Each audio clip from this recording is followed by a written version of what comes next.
Hello everyone, welcome to Eklavya Snatak. मैं हूं सचिन। आज मैं आप सभी को सेमेस्टर 6 से जो आपका सब्जेक्ट है हिस्ट्री ऑफ इंडिया 1858 से 1947, इसके मोस्ट इंपॉर्टेंट क्वेश्चन आंसर्स करवाने वाला हूं।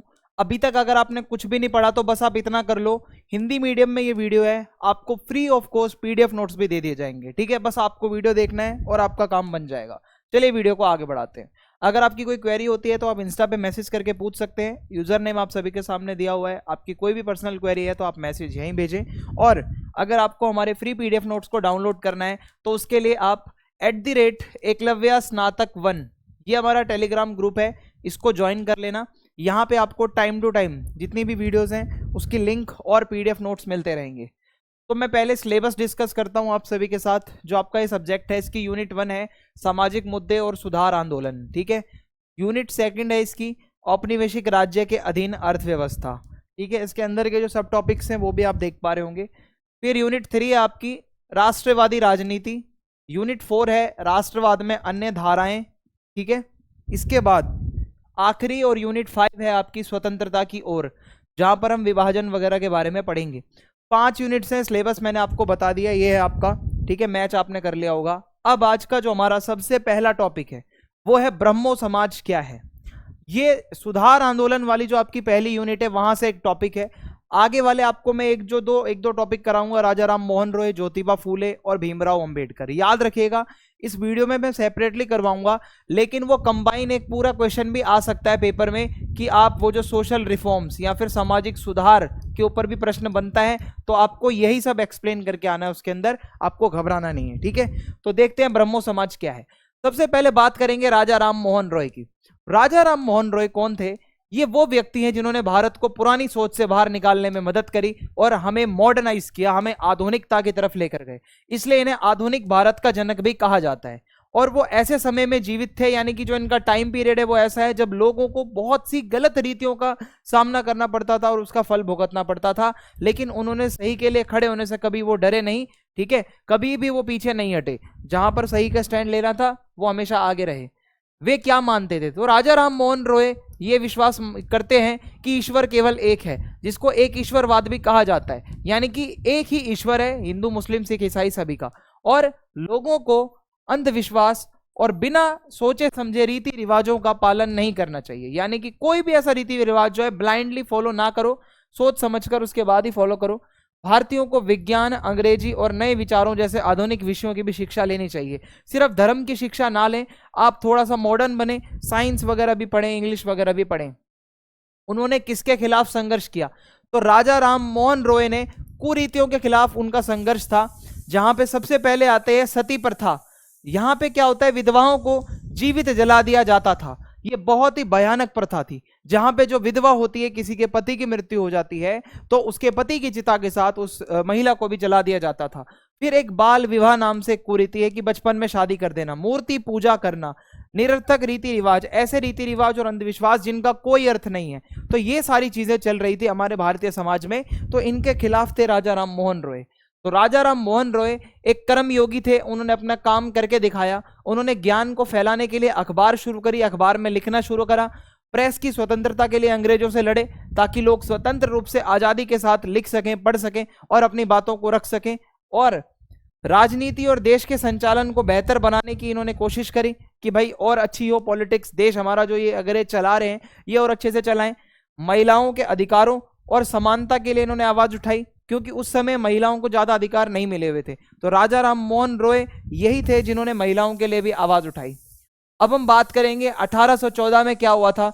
उन्होंने अपने फ्रेंड्स के साथ मिलकर कोलकाता के अंदर एक ग्रुप बनाया जिसको आत्मीय सभा कहा जाता है।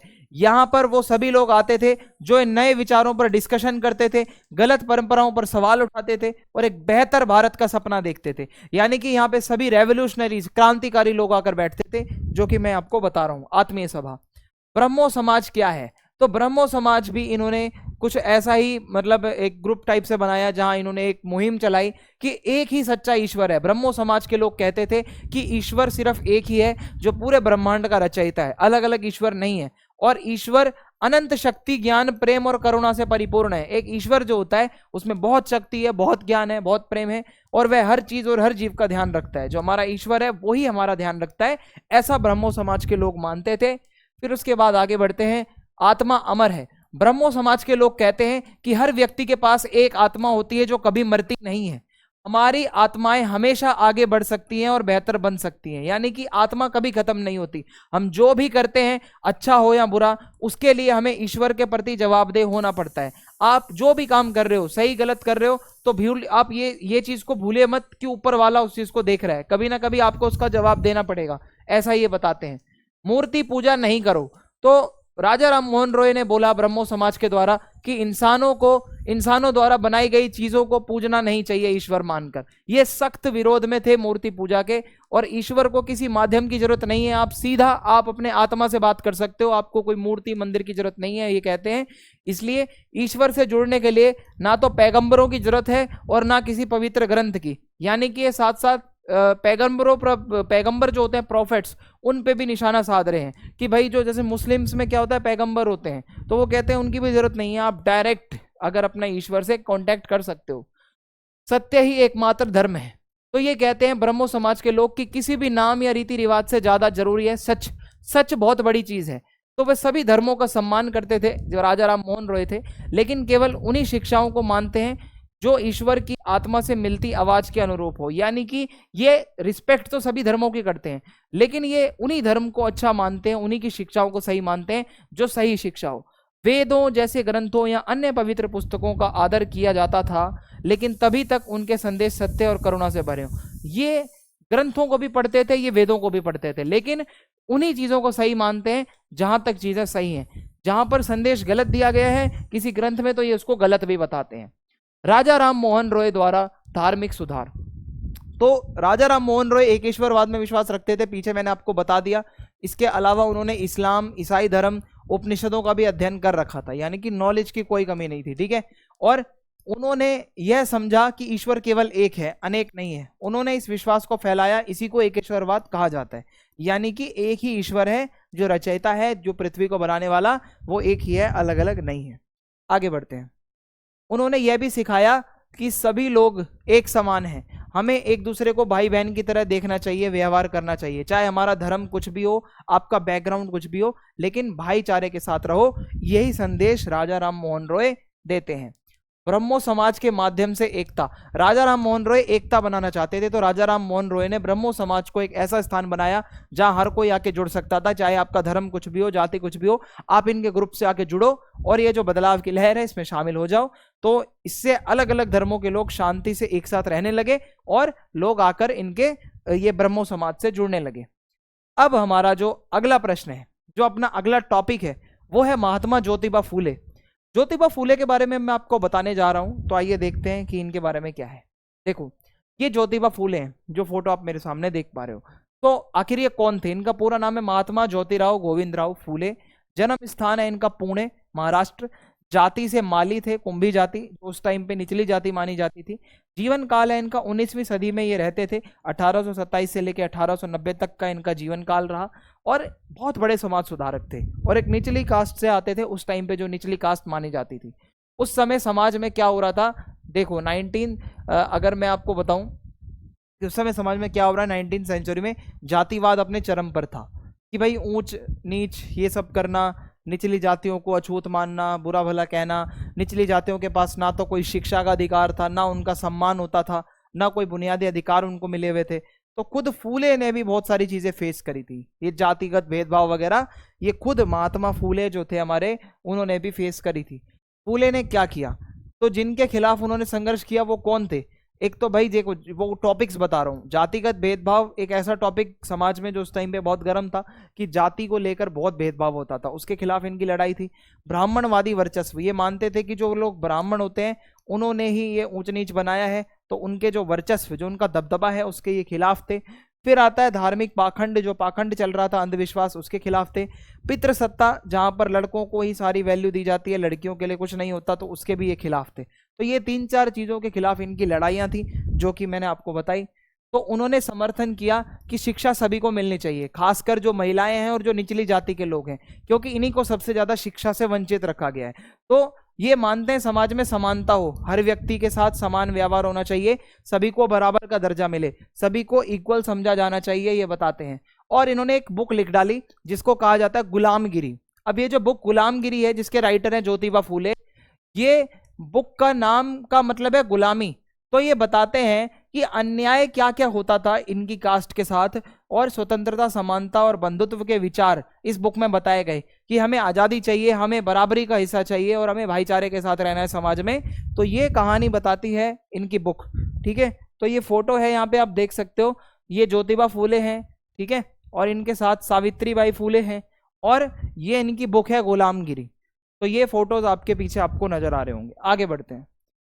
बहुजन समाज को संगठित करना, यानी कि बहुजन का मतलब होता है जो लोग जनसंख्या में, ये अगर मैं बताऊं जो ऐसे लोग हैं जो दबे कुचले हैं, जिनके साथ बहुत बुरा बुरा हुआ है, बैकवर्ड क्लास, तो उनका उद्देश्य था कि ये जो वर्ग है, बहुजन वर्ग के लोग हैं, इनको सामाजिक और राजनीतिक रूप से एकजुट करना, इनका अपलिफ्टमेंट करना, इनको ऊपर लेकर जाना, इनका भला करना, इनका विकास करना, ये फूले का मेन मकसद था।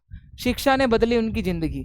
तो फूले जो है वो मिशनरी स्कूल में पढ़े थे, वहां पे उन्होंने देखा कि शिक्षा कैसे सोच को बदल सकती है। अगर आप स्कूल में पढ़ते लिखते हो तो आपकी सोच कई ज्यादा चेंज हो जाती है। तब उन्होंने ये तय किया कि वो अपना जीवन शिक्षा फैलाने में लगा देंगे, यानी कि वो मानते हैं कि आज़ादी तभी मिलेगी जब हम सब शिक्षित होंगे। तो शिक्षा की बहुत वैल्यू बताई है महात्मा फूले ने। डॉक्टर भीमराव अंबेडकर से इनका क्या कनेक्शन है, देखो एक्चुअली में 1891 से 1956 तक जो है भीमराव अंबेडकर जी का टाइम था, तो ऑब्वियसली ये फूले जी के बाद आए थे, तो ये फूले से बहुत इंस्पायर्ड थे। तो भीमराव अंबेडकर जी को भारतीय संविधान का जनक भी कहा जाता है, फादर ऑफ इंडियन कॉन्स्टिट्यूशन। और ये चाहे भीमराव अंबेडकर जी हो चाहे फूले जी हो, दोनों की लड़ाई जातिवाद के खिलाफ थी, ठीक है, दोनों का कहीं ना कहीं मुद्दा लगभग सेम था। हिंदू समाज में एक सख्त जाति व्यवस्था थी। जिस टाइम पे फूले की बात करते हैं, हमारा हिंदू समाज बहुत जातियों में बटा हुआ था, इसमें सबसे निचले वर्ग को अछूत माना जाता था, अनटचेबल जिसे कहते हैं, और लगभग हिंदुओं में 20% लोग ऐसे थे जिनको अछूत की कैटेगरी में रखा जाता था, उनको टच करना, उनको देखना तक भी गुनाह माना जाता था। तो ये सारी चीजें हैं, तो उन्हें बहुत ही क्रूर प्रतिबंधों का सामना करना पड़ता था, बहुत ज्यादा रोक टोक लगा रखी थी ऐसे लोगों पर। ऊंची जातियों को छूना तो दूर, उनके सामने आना भी मना था। अगर आप अछूत हो तो आप ऊंची जाति के व्यक्ति के सामने आ भी नहीं सकते। और सार्वजनिक कुआं, अगर कोई सभी गांव के लिए कुआं बना हुआ है, आप उसको टच नहीं कर सकते, तालाब को नहीं यूज कर सकते, मंदिरों में नहीं जा सकते, शास्त्र नहीं पढ़ सकते, पूजा नहीं कर सकते, ऊंची नौकरियों पर नहीं जा सकते, कोई भूमि का अधिकार नहीं है, कोई शिक्षा नहीं मिलेगी। सोचो कितना दबा कुचला वर्ग था जो ऐसे लोग थे, ठीक है, जिनको अछूत कहा गया। उन्हें दिए गए काम, उन्हें जबरन अशुद्ध कार्य करवाए जाते थे, जैसे सफाई करवाना, भारी मजदूरी करवाना, ऊंची जातियों की सेवा करवाना, या किसी की डेथ हो गई है, कोई जानवर वगैरह पड़ा है तो उसकी बॉडी को डिस्पोज करना, ऐसे ऐसे काम करवाए जा रहे हैं जो कोई भी और ऊंची जाति का व्यक्ति नहीं करना चाहता था। अब मैं आपको बताऊं, ब्रह्मो समाज है, आर्य समाज है, ये इनकी लड़ाई थी जातिवाद के खिलाफ, ठीक है। फिर उसके बाद रामकृष्ण मिशन आया जो समानता और सेवा को बढ़ावा देता है। ये अलग अलग समय पर अलग अलग ऐसी सोसाइटीज बनी। विट्ठल भाई पटेल जी आए जिन्होंने फिर से जाति विभाजन को खत्म करने की कोशिश करी। एंटी कास्ट संगठन बना जो वापस से जाति व्यवस्था को तोड़ने के लिए आया। तो समय समय पर बहुत से ऐसे संगठन बने जिनका काम था ये जाति व्यवस्था वगैरह को, ये जो बहुत ही जटिल चीजें हैं, इसको ठीक करना। अब है महात्मा गांधी की क्या भूमिका है। तो देखो, महात्मा गांधी हरिजनों को, मतलब अछूत लोगों को हरिजन कहते थे, यानी कि ईश्वर के बच्चे। तो 1932 में ऑल इंडिया हरिजन संघ बना था। इसकी स्थापना की गई थी अछूतों के अधिकारों और उनके सम्मान के लिए काम करना, यानी कि जो अछूत हैं उस टाइम पे उनको जो हरिजन बनाया गया था, हरिजन बोला गया था, तो उनको उनके अधिकार मिले, इसके लिए यह बनाया गया था। फूले द्वारा सामाजिक सुधार कार्य। तो हुआ क्या, उस टाइम पे महिलाओं के साथ कुछ समस्या थी, महिलाओं को शिक्षा से वंचित रखा गया था, कोई स्वतंत्रता नहीं थी और महिलाओं को निम्न स्तर का समझा जाता था। तो फूले की फाइट जो है इसके अगेंस्ट भी थी कि महिलाओं को उनका वो राइट दिलवाएं। फूले ने क्या किया, 1848 में फूले और उनकी पत्नी सावित्रीबाई फूले ने पहली बारी भारत का पहला बालिका विद्यालय, लड़कियों के लिए पहला स्कूल जो खुला था वो ज्योतिबा फूले ने और उनकी वाइफ ने खोला था। सावित्रीबाई फूले भारत की पहली महिला शिक्षक बनी थी और यह संदेश सब दुनिया को दिया गया था कि शिक्षा सबके लिए है, महिलाओं और दलितों के लिए भी है। तो ये बहुत बड़ी पहल जो मैं आपको बता रहा हूं, जो आप मेरे पीछे देख सकते हैं, ठीक है। तो बहुत बड़ा योगदान है भाई समाज सुधार में इन दोनों का। गुलामगिरी में क्या है, देखो मैंने बुक पीछे बताई थी, गुलामगिरी 1873 में लिखी गई पुस्तक है। इसके शीर्षक का अर्थ गुलामी है। यह किताब जातिगत अन्याय को बताती है, सामाजिक भेदभाव को बताती है, ठीक है। फिर है ब्राह्मण प्रधान व्यवस्था जो थी, ब्राह्मणों को जहां सबसे सुप्रीम माना जाता था, उन्होंने क्या करा, जाति का इस्तेमाल शूद्रों और निचली जातियों को नियंत्रित करने और शोषण करने के लिए किया। जो जातिवाद था उसमें सबसे ज्यादा शोषण शूद्रों का हुआ, जो सबसे निचले उस पे थे। फूले ने बोला कि शिक्षा और अधिकारों से वंचित करना आधुनिक गुलामी के समान है। यानी कि अगर आप हमें शिक्षा का अधिकार छीन रहे हो, अगर आप हमसे सारे अधिकार छीन रहे हो, तो इट इज काइंड ऑफ गुलामी, ये भी एक तरीके की गुलामी ही तो है। तो इसलिए इन्होंने बुक लिखी गुलामगिरी। फिर आता है सत्य शोधक समाज। तो इन्होंने एक सोसाइटी बनाई 1873 में। इसका उद्देश्य था कि जाति और धार्मिक भेदभाव के खिलाफ लड़ाई लड़ना, समाज में जो दबे कुचले वर्ग के लोग हैं उनको एक करना, समाज में समानता लाना, अंधविश्वास को, जो भी ये जो गलत गलत रस्में हैं, अंधविश्वास है, इसको खत्म करना, ये इनका मेन टारगेट था।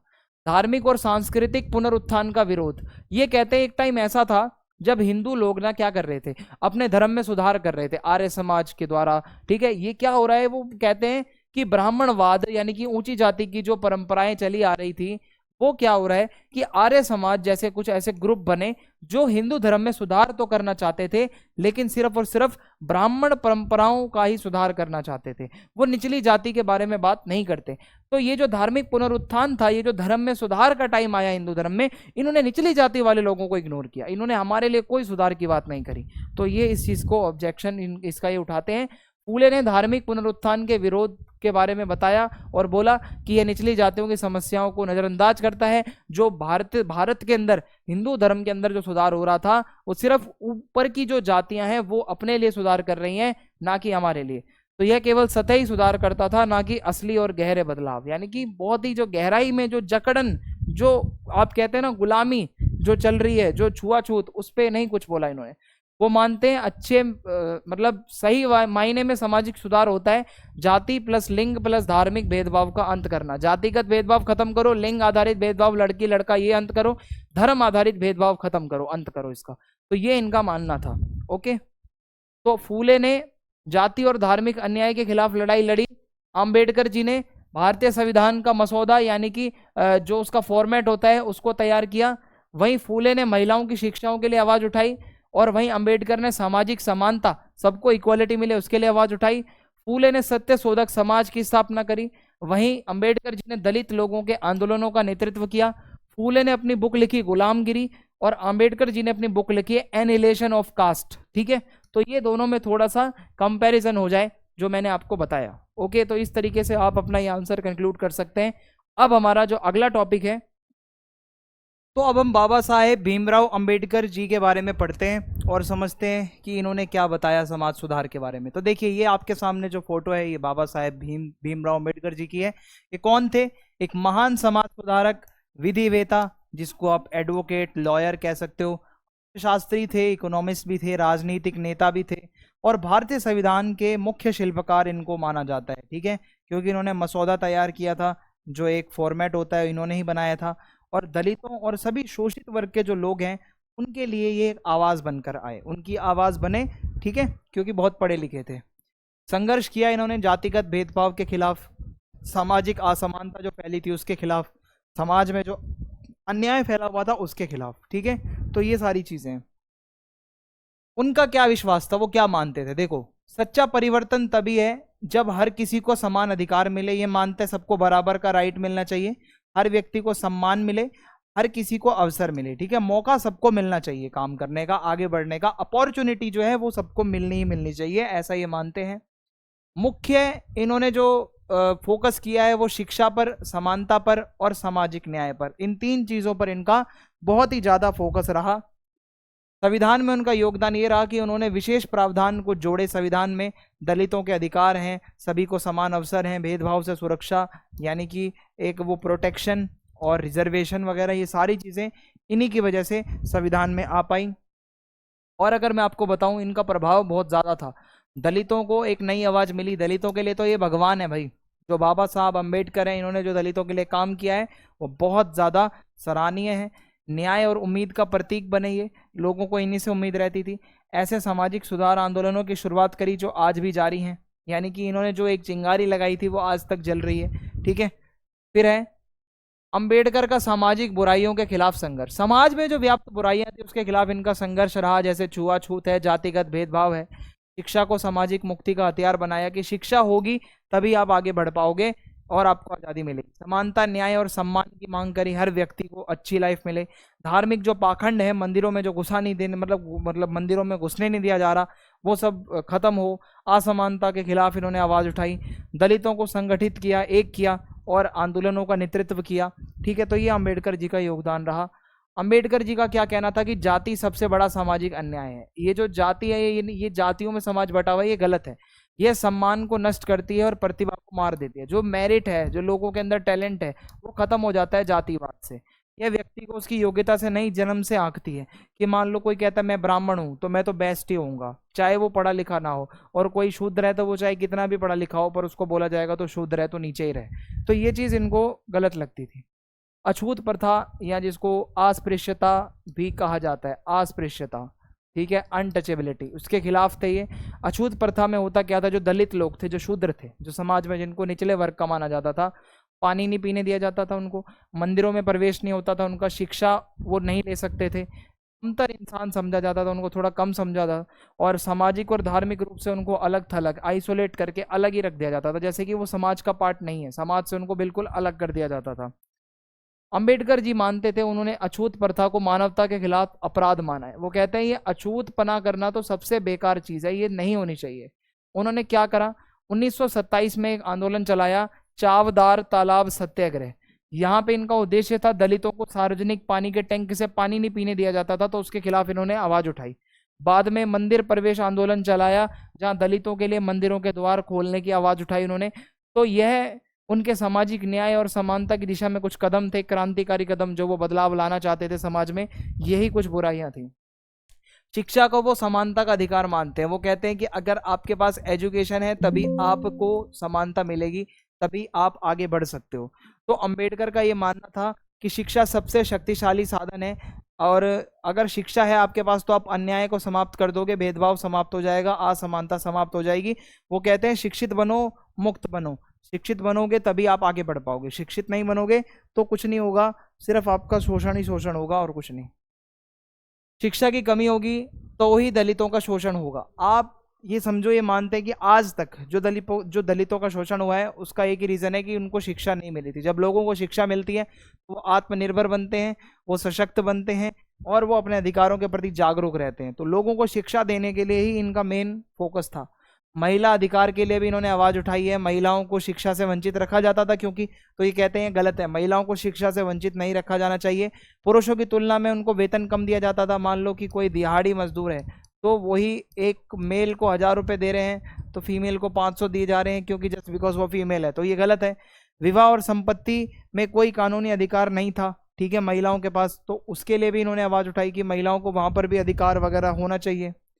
महिलाओं के लिए संवैधानिक सुधार, जैसे संविधान सभा में इन्होंने बोला कि तलाक का अधिकार होना चाहिए महिला को, संपत्ति में उसको अधिकार मिलना चाहिए, समान कार्य के लिए समान वेतन। अगर एक ही काम को 2 लोग कर रहे हैं, एक मेल है और एक फीमेल है, तो दोनों को सेम पैसे मिलने चाहिए। विवाह कानूनों में कानूनी सुरक्षा, शादी से रिलेटेड ऐसे कानूनों जो महिलाओं को सपोर्ट करते हों, ये इनके कुछ काम है। धार्मिक सुधार और बौद्ध धर्म को अपनाना। तो अंबेडकर जी हिंदू धर्म पर ये मानते थे कि हिंदू धर्म में बहुत बुराइयां हैं, जाति व्यवस्था वगैरह है, कहते हैं अछूत प्रथा है, असमानता बहुत है। तो उन्होंने माना कि इस व्यवस्था में दलितों के लिए कोई सम्मानजनक स्थान नहीं है। वो कहते हैं हिंदुइज्म में दलितों को कोई अच्छा नहीं मानता। तो हुआ क्या, 1956 में अंबेडकर जी ने बौद्ध धर्म अपना लिया। उनके साथ बहुत सारे लाखों लोग थे SC कैटेगरी के, जो कि दलित वगैरह थे, वो भी चले गए बौद्ध धर्म में। और उन्होंने बौद्ध धर्म को ही क्यों चुना, इसका रीजन समझ लो, क्योंकि बौद्ध धर्म में कोई जातिगत भेदभाव नहीं होता, यहाँ समानता होती है, सभी के साथ इक्वल ट्रीटमेंट होता है, सबको आज़ादी होती है, भाईचारे के साथ रहते हैं, और मानव गरिमा का सम्मान, एक ह्यूमैनिटी होती है, जो कि इनको लगता था हिंदू धर्म में नहीं है। संविधान निर्माण और सामाजिक न्याय। तो अंबेडकर जी की ये भूमिका रही कि उन्होंने संविधान के मुख्य शिल्पकार के रूप में उनको जाना गया। उन्होंने एक ऐसा संविधान लिखा जहां सभी नागरिकों को समानता के लिए उन्होंने बात करी, जाति, धर्म, लिंग, भाषा, किसी भी आधार पर भेदभाव ना हो, भेदभाव की कोई जगह नहीं होगी, ऐसा वो मानते हैं। अंबेडकर द्वारा जोड़े गए कुछ प्रमुख संवैधानिक जो प्रावधान है जो अंबेडकर जी ने खुद लिखे थे, उसमें से सबसे पहला है शिक्षा का अधिकार, शिक्षा में आरक्षण। वो कहते हैं कि रिजर्वेशन मिलना चाहिए SC ST कैटेगरी के लोगों को शिक्षा में और सरकारी नौकरियों में भी, जो कि आज तक मिलता आ रहा है SC ST को जो रिजर्वेशन मिलता है। उद्देश्य यही था इसका कि इतने सेंचुरी से लेकर सदियों से हमारे साथ जो बुरा हुआ है उससे थोड़ा सा हमें सुधार करना है स्थिति में। अंबेडकर ने संविधान में कुछ मौलिक मूल्य जोड़े, जैसे स्वतंत्रता की बात उन्होंने लिखी कि हमें सोचने की आज़ादी हो, बोलने की आज़ादी हो, जीवन जीने की आज़ादी हो। समानता, जहां सभी नागरिकों को बराबरी का अधिकार मिले। बंधुत्व, जहां सभी लोग भाईचारे के साथ एकता की भावना के साथ रहें। तो ये भीमराव अंबेडकर जी का मानना था। फिर है अंबेडकर और जाति का सवाल। अब डॉक्टर भीमराव अंबेडकर ने जाति प्रथा को भारत की सबसे बड़ी सामाजिक बुराई बताया। वो कहते हैं कि जाति व्यवस्था इंसानों को जन्म के आधार पर बांट देती है कि आप ब्राह्मण हो, मैं क्षत्रिय हूं, मैं तो राजपूत हूं। तो यह समानता, न्याय और मानव गरिमा के मूल सिद्धांतों के खिलाफ है।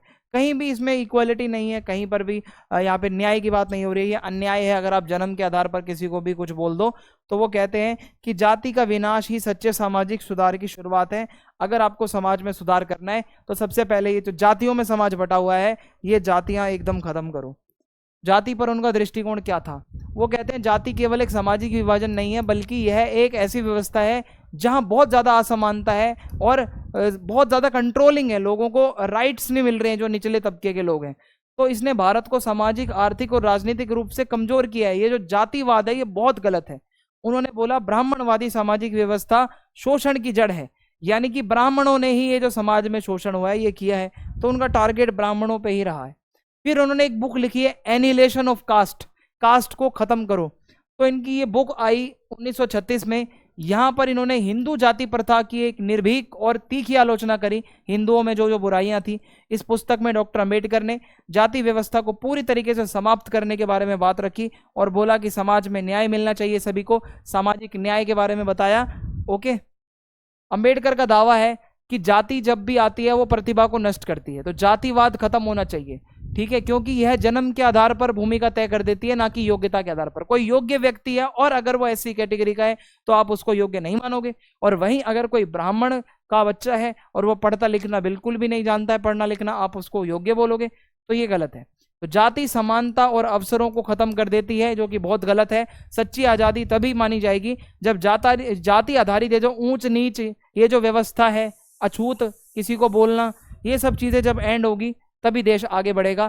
तो उन्होंने एक 360 डिग्री एक सोच रखी थी, केवल सामाजिक बदलाव नहीं, वो सामाजिक, आर्थिक और राजनीतिक तीनों दिशाओं में बदलाव चाहते थे। जैसे अंबेडकर जी कहते हैं कि अछूत प्रथा को खत्म करना, शिक्षा सभी तक फैलाना, लोगों की गरिमा को बढ़ावा देना, भूमि सुधार, जिन लोगों के पास भूमि नहीं है उनको भूमि मिले, जिन लोगों के पास नौकरियां नहीं है उनको नौकरियां मिले, दलितों के लिए संसाधन मिले, दलितों को रिसोर्सेज मिले और रिजर्वेशन मिले, आरक्षण की नीतियां, संविधान में समान अधिकार, ये सारे अलग अलग क्षेत्रों में इन्होंने आवाज उठाई है। सिर्फ सामाजिक सुधार नहीं, इसमें आर्थिक और राजनीतिक चीजें भी शामिल हैं। अब हमारा जो अगला टॉपिक है वो है धन की निकासी। कैसे ब्रिटिश शासन ने भारत की संपत्ति को छीन लिया। धीरे धीरे हुआ क्या, जब ब्रिटिशर्स हमारे यहाँ पर आए थे तो वो हमारा जितना भी यहाँ पे पैसा, संसाधन, सब चीजें धीरे धीरे यहाँ से ले गए और अपने देश ब्रिटेन को आगे बढ़ाया उन्होंने। धन की निकासी है क्या? देखो, यह उस निरंतर प्रक्रिया को दर्शाता है जिसमें भारत से धन और संसाधन ब्रिटिश शासन के दौर में इंग्लैंड भेजे जाते थे। यानी कि जब ब्रिटिशर्स हमारे यहाँ पर थे, उन्होंने हमारा सारा पैसा अपने देश भेजा। भारत ने बहुत कुछ दिया, लेकिन बदले में भारत को बहुत कम मिला या बिल्कुल भी फायदा नहीं मिला। तो ब्रिटिश शासन की प्रारंभिक आर्थिक आलोचना है, ये एक क्रिटिसिज्म है, आलोचना है, कि बताया जाता है कि उन्होंने कितना बुरा यहाँ पे किया था, खासकर आर्थिक रूप से जो चोट पहुंचाई। तो धन की निकासी का जो विचार है किसने बताया था? दादा भाई नारोजी, जिन्हें भारत के वयोध वृद्ध पुरुष भी कहा जाता है।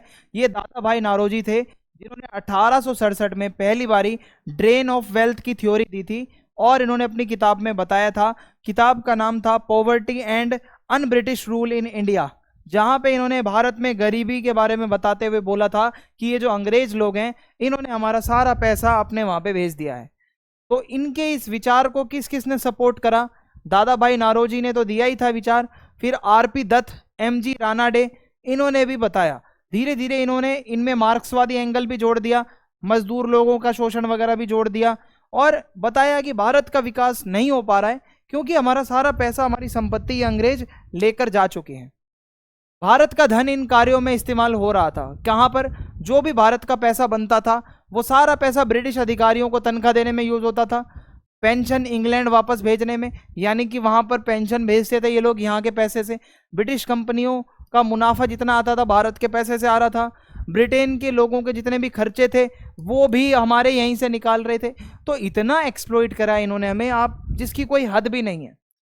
यह सारा पैसा ब्रिटेन जा रहा था और बदले में भारत को लगभग कुछ भी नहीं मिल रहा था, कुछ भी नहीं। सारा पैसा ब्रिटेन की तरफ जाता हुआ दिख रहा था।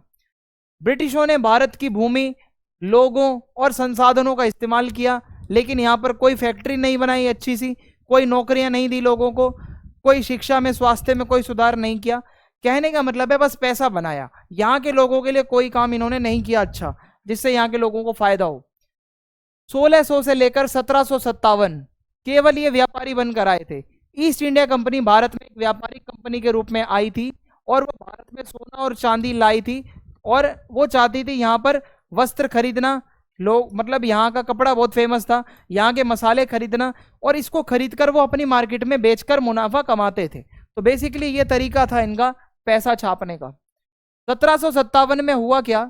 प्लासी का युद्ध हुआ था और बहुत बड़ा बदलाव आया उसके बाद, जो आपने पहले पढ़ा है। प्लासी की जो लड़ाई है उसके बाद ईस्ट इंडिया कंपनी बंगाल में राजनीतिक कुछ अधिकार पा लेती है, टैक्स वसूलने का राजनीतिक अधिकार, जिसको दीवानी कहा जाता है। अब ये लोग सिर्फ व्यापारी नहीं थे, अब ये लोग बंगाल के शासक बन चुके थे।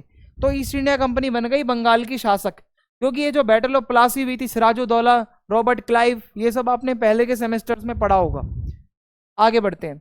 कंपनी ने भारतीय व्यापार पर एक अधिकार कर लिया, यानी कि भारत का जो भी व्यापार होगा वो सिर्फ ईस्ट इंडिया कंपनी करेगी। कानून और धोखेबाजी के तरीकों का इस्तेमाल कर कर हमारे यहाँ पे ये पैसे लूटने लगे, हमारे यहाँ के शासकों से, जमींदारों से, व्यापारियों से, यहाँ तक कि आम लोगों से, जहां से भी पैसा बन सकता था इन्होंने लूटा अच्छा खासा ईस्ट इंडिया कंपनी वालों ने। 1720 में ब्रिटेन में भारतीय वस्त्रों पर प्रतिबंध लगा दिया गया। हुआ क्या? ब्रिटेन नहीं चाहता था कि भारत के कपड़े ज्यादा फेमस हो, तो ब्रिटिश सरकार ने क्या करा, भारत का जो रेशम था और भारत का जो मलमल था उसके ऊपर प्रतिबंध लगा दिया। जो भी इनके कपड़े पहनता था इंडिया वालों के, उसको सजा दी जाती थी। समझ रहे हो? इंडिया का कपड़ा बंद करने के लिए इतने एक्शन लिए ब्रिटेन ने, ताकि सिर्फ उनका कपड़ा रहे। ईस्ट इंडिया कंपनी ने भारत को कैसे लूटा? ईस्ट इंडिया कंपनी ने 1765 में बंगाल की राजस्व वसूली यानी कि दीवानी का अधिकार प्राप्त कर लिया, यानी कि अब ये टैक्स वसूल सकते थे। तो इन्होंने सभी से टैक्स वसूला, किसानों से टैक्स वसूला, पूरा फायदा अपने पास रखा। भारत को जो सामान है, ये जितना भी टैक्स ये किसानों से लेते थे, जमींदारों से लेते थे, उसी टैक्स के पैसे से ये भारत के लोगों से सामान भी खरीद रहे हैं। सोचो भाई, भारत के लोगों का पैसा भी जा रहा है, सामान भी जा रहा है, फायदा कौन कमा रहा है? ये। फिर इन वस्तुओं को ये लोग जाके बेच देते थे और भारी मुनाफा कमाते थे। सारा फायदा ब्रिटेन में जाता था, इंडिया को कुछ भी नहीं मिलता था। इसे कहा जाता है एक तरफा धन का स्थानांतरण होना, यानी कि पैसा, फंड की निकासी, धन की निकासी। ये ऐसा था मानो भारत का पैसा हमेशा के लिए बाहर जा रहा हो और भारतीयों को इसका कोई लाभ नहीं मिल रहा हो। ठीक है, दादा भाई नौरोजी ने बोला इसी को कहा जाता है धन की निकासी की थ्योरी। यानी कि उनका कहना था भारत बहुत कुछ निर्यात करता है लेकिन बदले में कुछ भी वापस नहीं आता। ये ऐसा है कि जैसे भारत केवल पैसा और सामान भेज रहा है, बदले में भारत को कुछ नहीं मिल रहा है। हमारा पैसा भी जा रहा है, हमारा सामान भी जा रहा है। अब हमारा अगला टॉपिक है स्वदेशी उद्योगों का विनाश, जिसको कहा जाता है डी इंडस्ट्रियलाइजेशन। ठीक है, उद्योग कैसे नष्ट करे इन्होंने हमारे यहाँ के, वो हम देखेंगे। अंग्रेजों ने हमारे यहाँ का बिल्कुल जो इंडस्ट्रीज का इंफ्रास्ट्रक्चर था खराब कर दिया। ब्रिटिशर्स ने क्या किया, ऐसी आर्थिक नीतियां बनाई जो सिर्फ उनके फायदे के लिए थी। इन नीतियों से भारत का ग्रामीण जीवन बहुत हद तक प्रभावित हुआ। हमारे जो बड़े बड़े उद्योग थे वो बर्बाद हो गए। नतीजा ये हुआ कि जो कारीगर थे उद्योगों में काम करते थे वो बेरोजगार हो गए, गाँव की आत्मनिर्भरता खत्म हो गई। भारत सिर्फ कच्चा माल देने वाला देश बनकर रह गया। पहले चीजें हम खुद बनाते थे, ठीक है, अब सिर्फ वो हमारा कच्चा माल लेके जा रहे हैं। हमारे जो प्रोडक्ट्स बनते थे वो बनवाने ही बंद करवा दिए इन्होंने, फैक्ट्रियों पे ही ताले लगवा दिए। सबसे ज्यादा कुटीर उद्योग जो होते हैं, छोटे मोटे उद्योग, उन पे बहुत ज्यादा अटैक हुआ, क्योंकि छोटे स्तर पर जो लोग हाथों से सामान बनाते थे, कपड़ा, मिट्टी के बर्तन, औजार, ये जो लोकल लेवल पे कारीगर होते थे, इनके द्वारा चलाए जाते थे, ये पूरे बंद हो गए उद्योग। ठीक है, कृषि बर्बाद हो गई क्योंकि खराब परिस्थितियां थी, बहुत ज्यादा टैक्स देना पड़ रहा था, पैसे बच नहीं रहे थे, सहायता कोई मिल नहीं रही थी गवर्नमेंट से। तो हुआ क्या, संकट ही संकट आ गया। ठीक है, ये सारी चीजें एकदम लॉस में जा रही थी। और किसे सबसे ज्यादा नुकसान हुआ? जो लोग कारीगर हैं, जो लोग बुनकर हैं, जो लोग शिल्पकार हैं। तो लोगों ने अपनी नौकरियां खो दी, उनकी आय का स्रोत बंद हो गया, इनकम बंद हो गई लोगों की, और लोग जो है गरीबी की ओर चले गए, बहुत ज्यादा गरीब बन गए लोग। शुरुआत में क्या हुआ, ब्रिटिशों ने भारतीय वस्त्रों सहित कई सामान खरीदा और उन्हें विदेशों में बेचा। पहले जब वो आए थे हमारा सामान खरीदते थे और उसको अपने वहां बेचते थे। उन्होंने बुनकरों को अग्रिम धन भी दिया, शुरू शुरू में वो पैसे देते थे, ठीक है, एडवांस वगैरह में देते थे, लेकिन वो एडवांस इसीलिए देते थे ताकि वो कपड़ा ज्यादा से ज्यादा वो लोग बना पाए एडवांस पैसा लेकर। एक बारी जब वो यहाँ पर टिक गए तो पैसा वैसा देना सब बंद कर दिया। ये सब क्यों बदल गया? क्योंकि भारतीय कपड़ा इंग्लैंड में बहुत फेमस होने लग रहा था, तो ब्रिटिश कपड़ा मिलें संकट में आ गई। अब वहां की जो मिल्स हैं वहां पर तो कोई आएगा नहीं कपड़ा बनवाने जब सब कुछ इंडिया से आ रहा है। तो अंग्रेज जो मैन्युफैक्चरर्स से निर्माता, उनमें जलन की भावना आ गई, डर का एक वो मतलब वो आ गया कि इंडिया का ही कपड़ा फेमस हो जाएगा क्या। तो इसलिए उन्होंने भारत का कपड़ा उद्योग बिल्कुल दबाना चाहा और अपने ब्रिटेन की फैक्ट्रीज को उठाना चाहा, और इसके लिए उन्होंने बहुत सारी साजिश रची। ब्रिटिश सरकार ने क्या किया, भारतीय कपड़े पर बैन लगा दिया, भारतीय कपड़ों के आयात पर भारी कर मतलब टैक्स लगा दिया। मान लो ये ब्रिटेन है, ये इंडिया है, अगर इंडिया से कोई भी कपड़ा ब्रिटेन में कोई पहनेगा तो बहुत ज्यादा टैक्स लगेगा उस कपड़े पे। तो जब टैक्स ज्यादा लगेगा तो लोग पहनना ही छोड़ देंगे, ठीक है, कपड़े महंगे हो जाएंगे, तो उसकी डिमांड ऑटोमेटिकली कम हो जाएगी और भारत का उद्योग बिल्कुल खत्म हो जाएगा। तो ये सब जानबूझकर अंग्रेजों ने किया था ताकि उनकी जो मिलें हैं, उनकी जो फैक्ट्रीज हैं, बस उसी का फायदा हो सके, बाकी किसी का फायदा ना हो।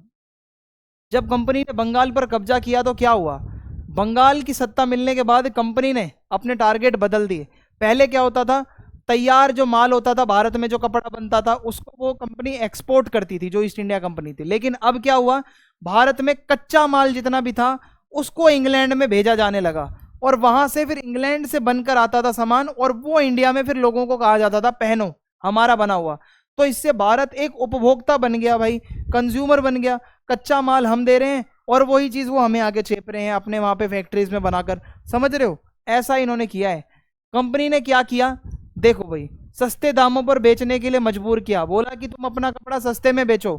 बुनकर लोग जो होते थे उनको अपना कपड़ा कंपनी अधिकारियों को बहुत ही कम कीमत पर बेचना पड़ता था, वही कपड़ा फिर उनको जब बनकर आता था रेडीमेड होकर, वो बहुत महंगा मिलता था। भारतीय व्यापारियों को बेचने से रोका, बोला कि कोई भी भारत का कपड़ा नहीं बेचेगा। भारत के जितने व्यापारी थे सबको एक चेतावनी दे दी गई, कोई कुछ नहीं बेचेगा। कपास पर एकाधिकार कर लिया, कंपनी ने बोला कि कपास का जितना व्यापार है हम करेंगे, कोई भी भारत का व्यापारी कपास बेचने नहीं जाएगा। बहुत ही कम मजदूरी, जितना भी काम करवाया जा रहा है श्रमिकों से, उनको पैसे कम दिए जा रहे हैं। अपने काम को भी लोग नहीं चुन सकते, जो अंग्रेज बोलेंगे वही काम करना पड़ेगा। तो इतना सब यहाँ पे हुआ। जो छोटे मोटे कुटीर उद्योग थे उनका पतन हो गया, डाउनफॉल हो गया, क्योंकि कच्चा माल उनको मिल नहीं रहा था, सारा कच्चा माल ब्रिटेन जा रहा था। ईमानदारी से उनको मजदूरी नहीं मिल रही थी, कपड़े बेचने के लिए उनको मना किया गया था। तो इससे जो हैंडीक्राफ्ट उद्योग है, बुनकर जो लोग हैं, कुटीर जो उद्योग के लोग हैं, हजारों कारीगर जो हैं वो बेरोजगार हो जाएंगे, गरीब हो जाएंगे। ठीक है, तो ये चीज हुई।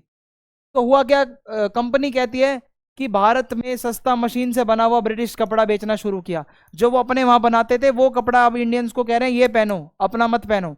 हाथ से बना जो भारत का कपड़ा वो महंगा हो गया, मशीनों वाला जो कपड़ा था वो इन्होंने सस्ते में बनाकर इंडिया में बेचना शुरू कर दिया।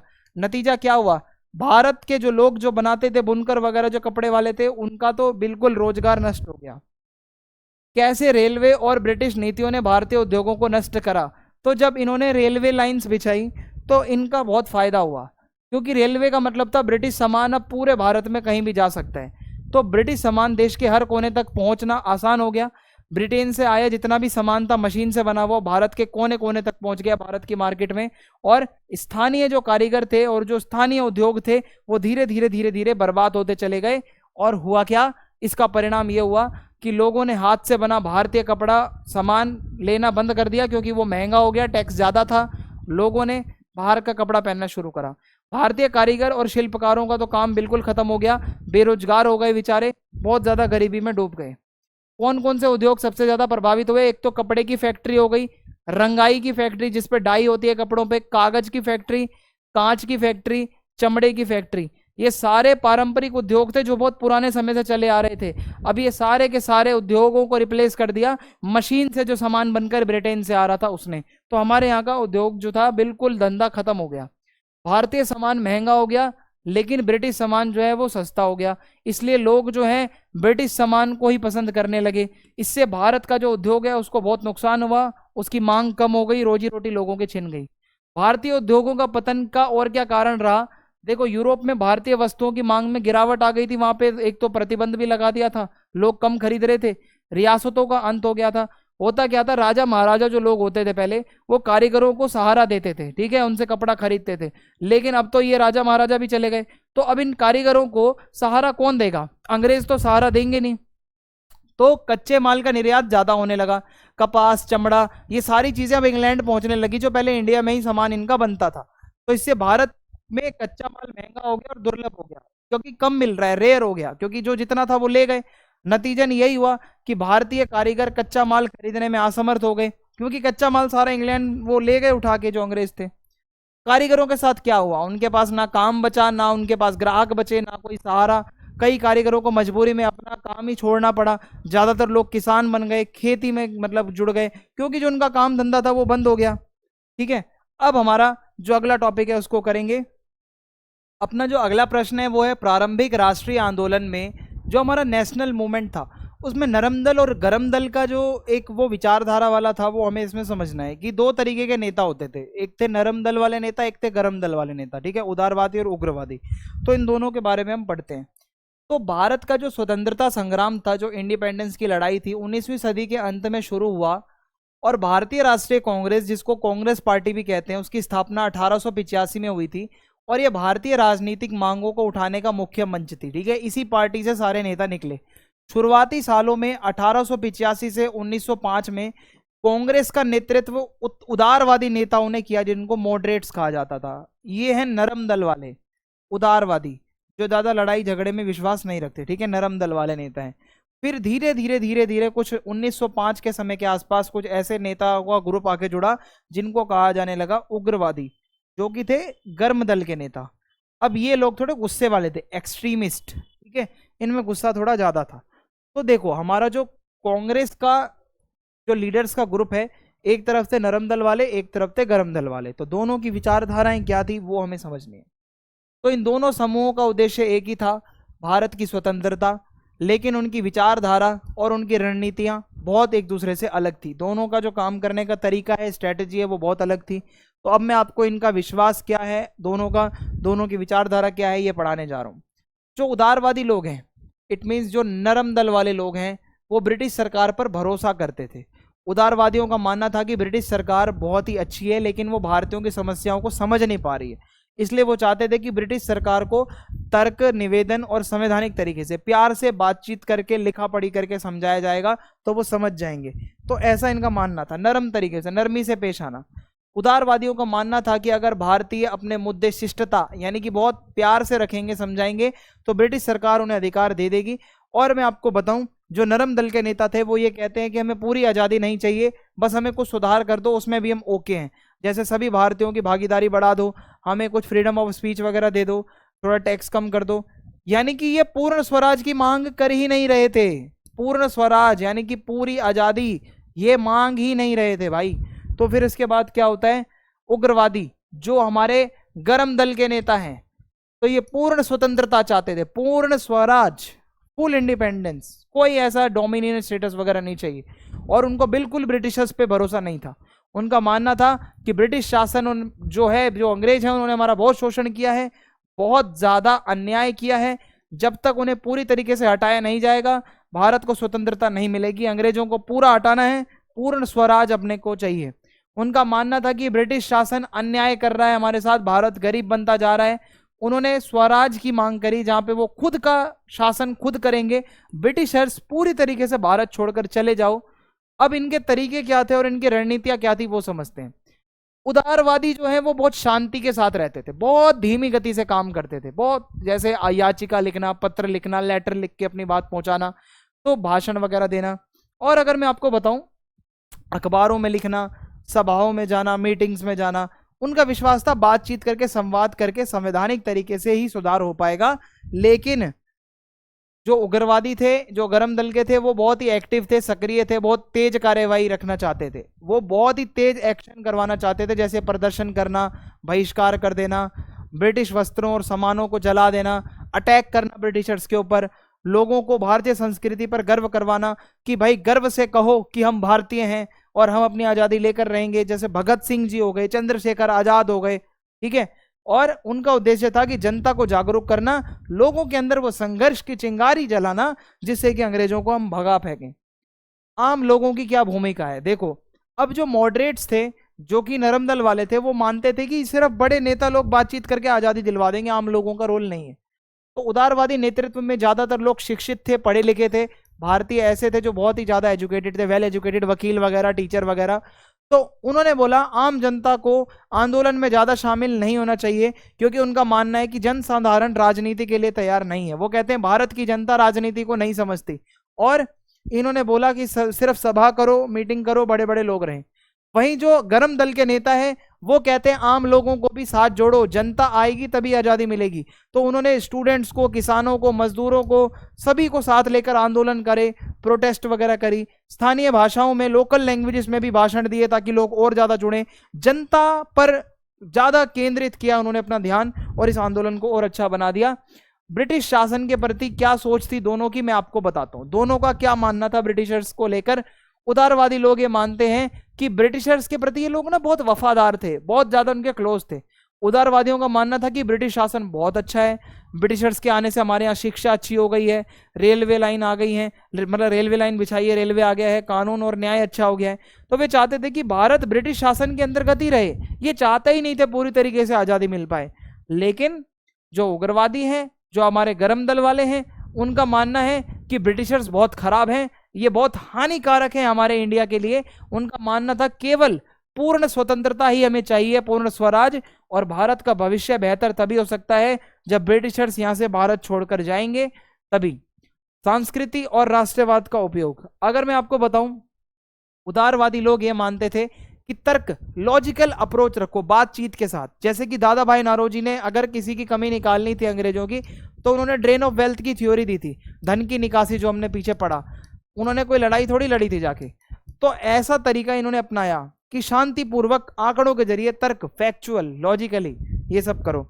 लेकिन वहीं जो गरम दल वाले थे, वो भारतीयों को उनका इतिहास बताते हैं, साथ में मिलकर त्योहार मनाते हैं, धर्म का नाम लेते हैं, जैसे बाल गंगाधर तिलक गणेश उत्सव मना रहे हैं, शिवाजी जयंती मना रहे हैं, सभी हिंदुओं को एक कर रहे हैं।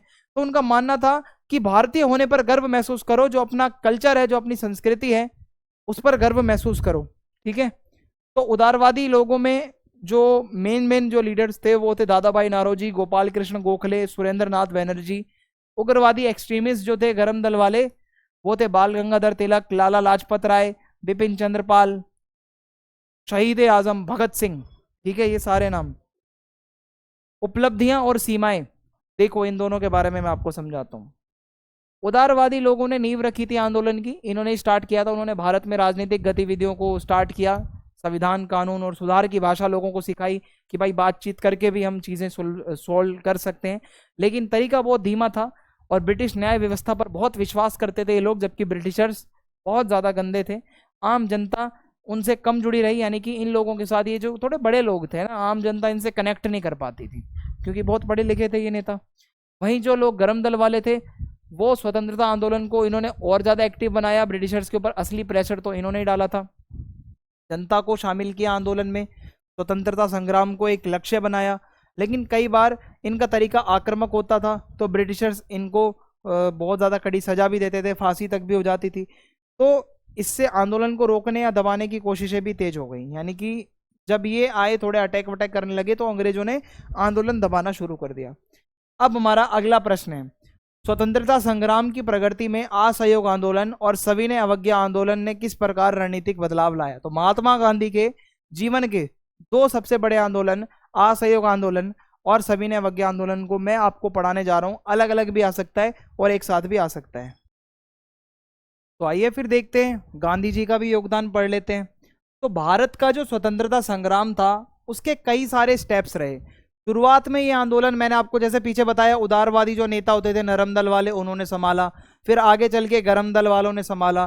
फिर एक टाइम आया 1919 के बाद, महात्मा गांधी ने नेतृत्व किया राष्ट्रीय आंदोलन का, और उन्होंने सत्याग्रह का रास्ता अपनाया, यानी कि सत्य के लिए आग्रह करना और बिल्कुल भी वायलेंस ना करना। ठीक है, ये इनका तरीका था, मेथड था। तो महात्मा गांधी के नेतृत्व में शुरू किया गया ये जो आंदोलन है, इसमें से दो आंदोलन सबसे फेमस हैं। असहयोग आंदोलन 1920 से 1922, सविनय अवज्ञा आंदोलन 1930 से 1934।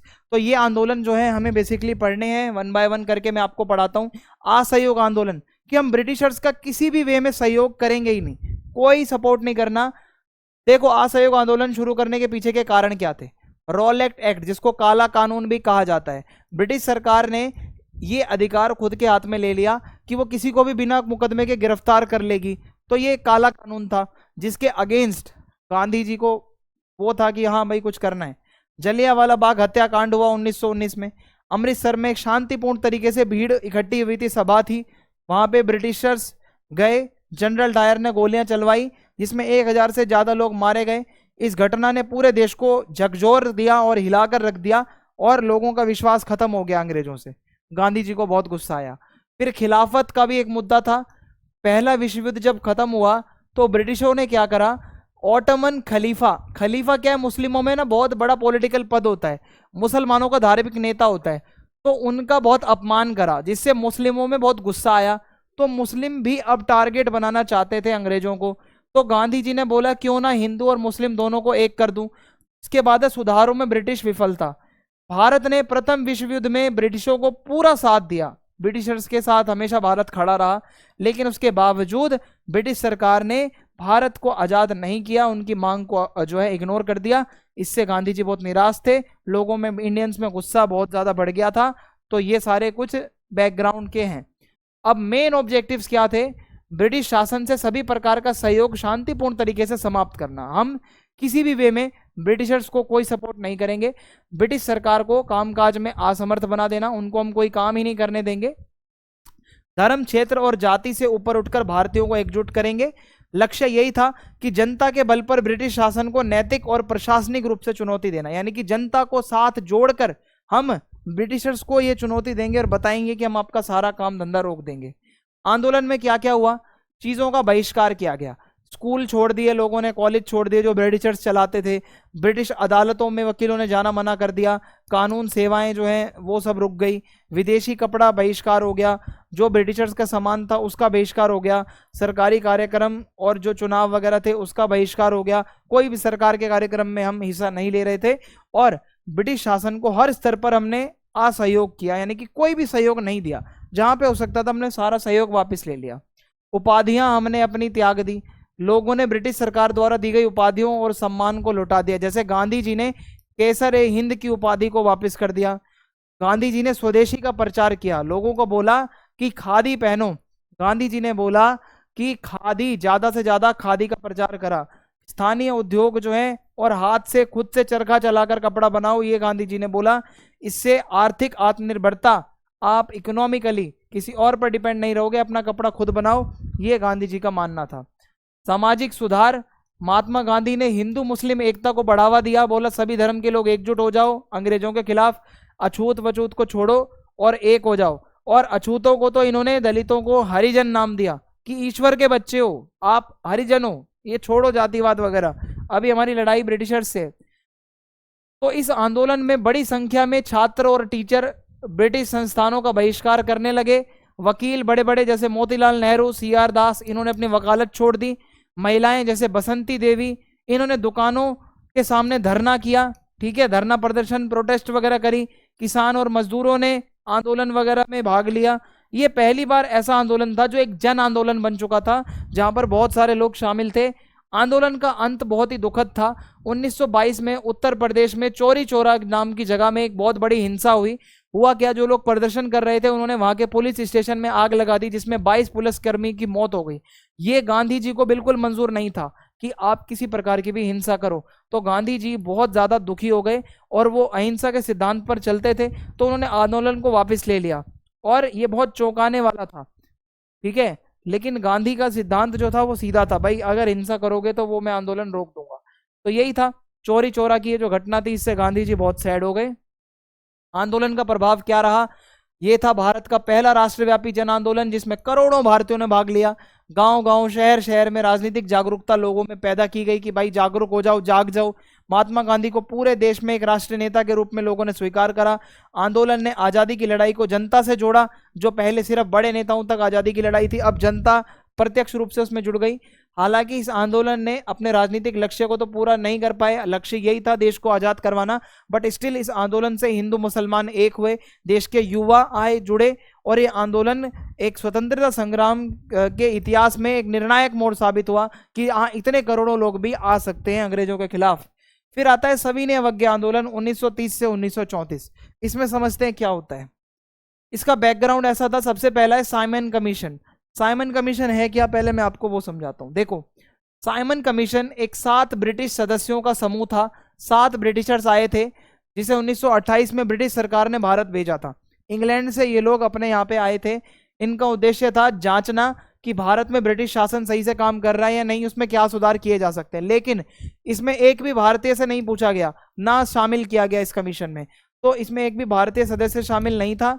इससे भारतीयों को लगा कि बहुत हमारा अपमान वगैरह हुआ है, तो ये भी एक रीजन रहा।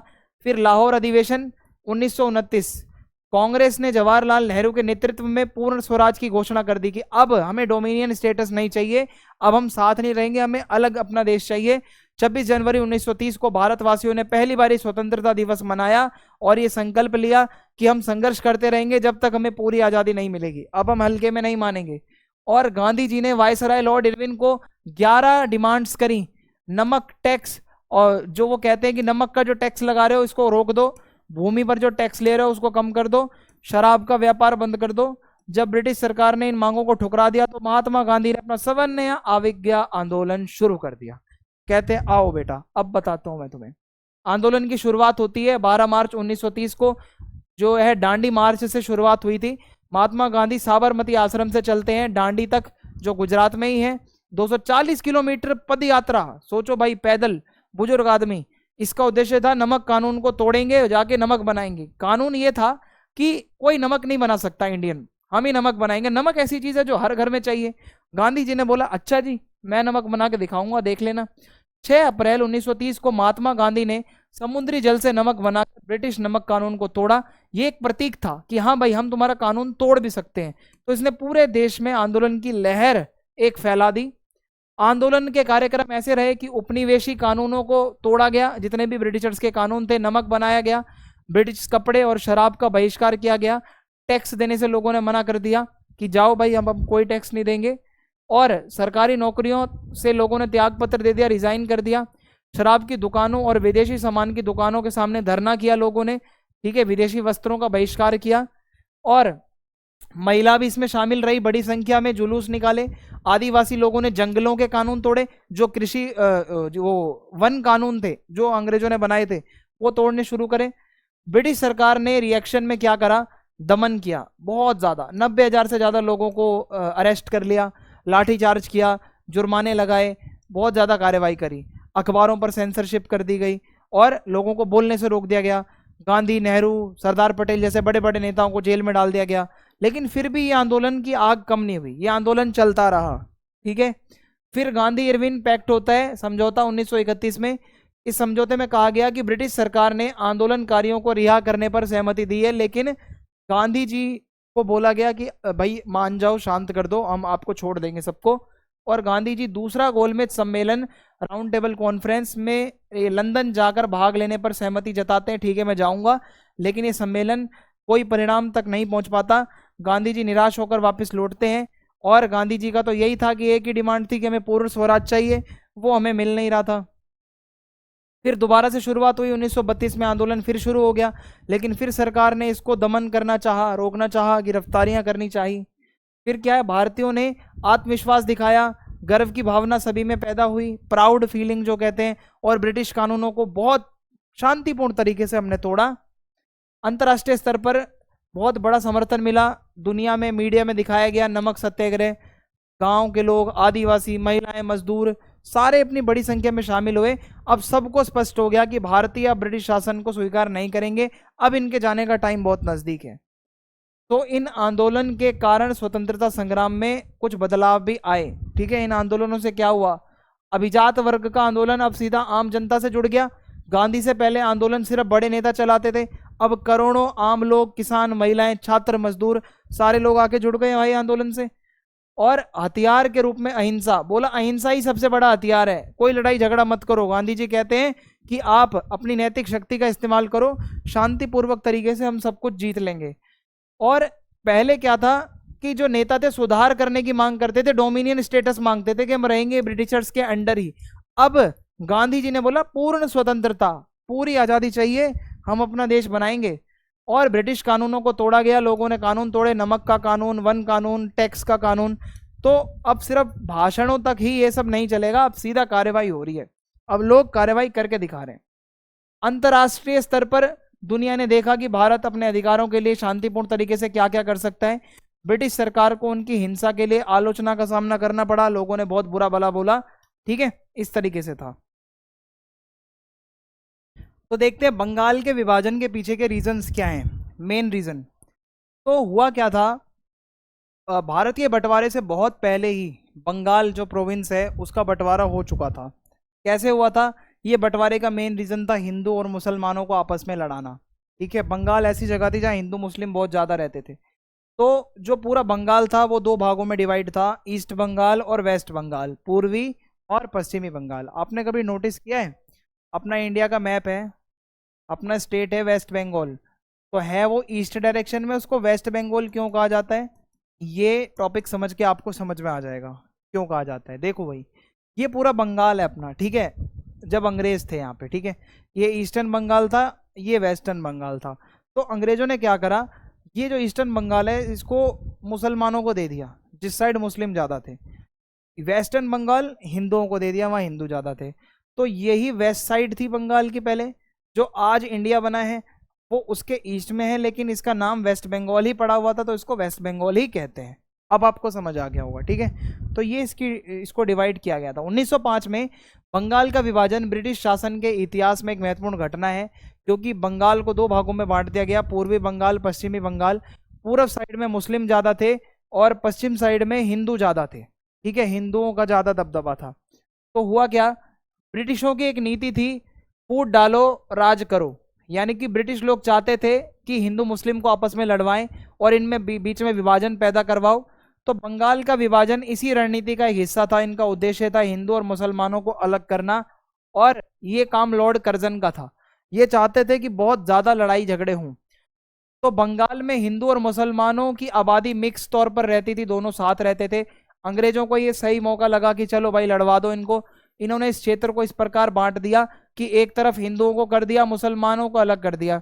तो ब्रिटिशों को लगा कि इससे दोनों समुदायों के बीच में ना क्या होगा कि हम अब दोनों को डिफरेंस में, मतलब ऐसे दोनों को डिवाइड कर देंगे तो कंट्रोल करना इजी रहेगा दोनों को, ये साथ रहेंगे तो मजबूत हो जाएंगे। तो इन्होंने सबसे पहले आर्थिक नियंत्रण बनाया। बंगाल में संसाधन बहुत है, देखो खेती अच्छी होती है, वहाँ पे व्यापार भी अच्छा होता है। तो पूर्वी बंगाल अपनी उपजाऊ भूमि के लिए जाना जाता है, वहाँ पर जूट वगैरह जैसी फसलें होती हैं जो बहुत ही ज़्यादा मूल्यवान फसल है। तो ब्रिटिशों का मानना था कि बंगाल को विभाजित कर दोगे तो उसकी अर्थव्यवस्था और अच्छे से कंट्रोल में आ जाएगी।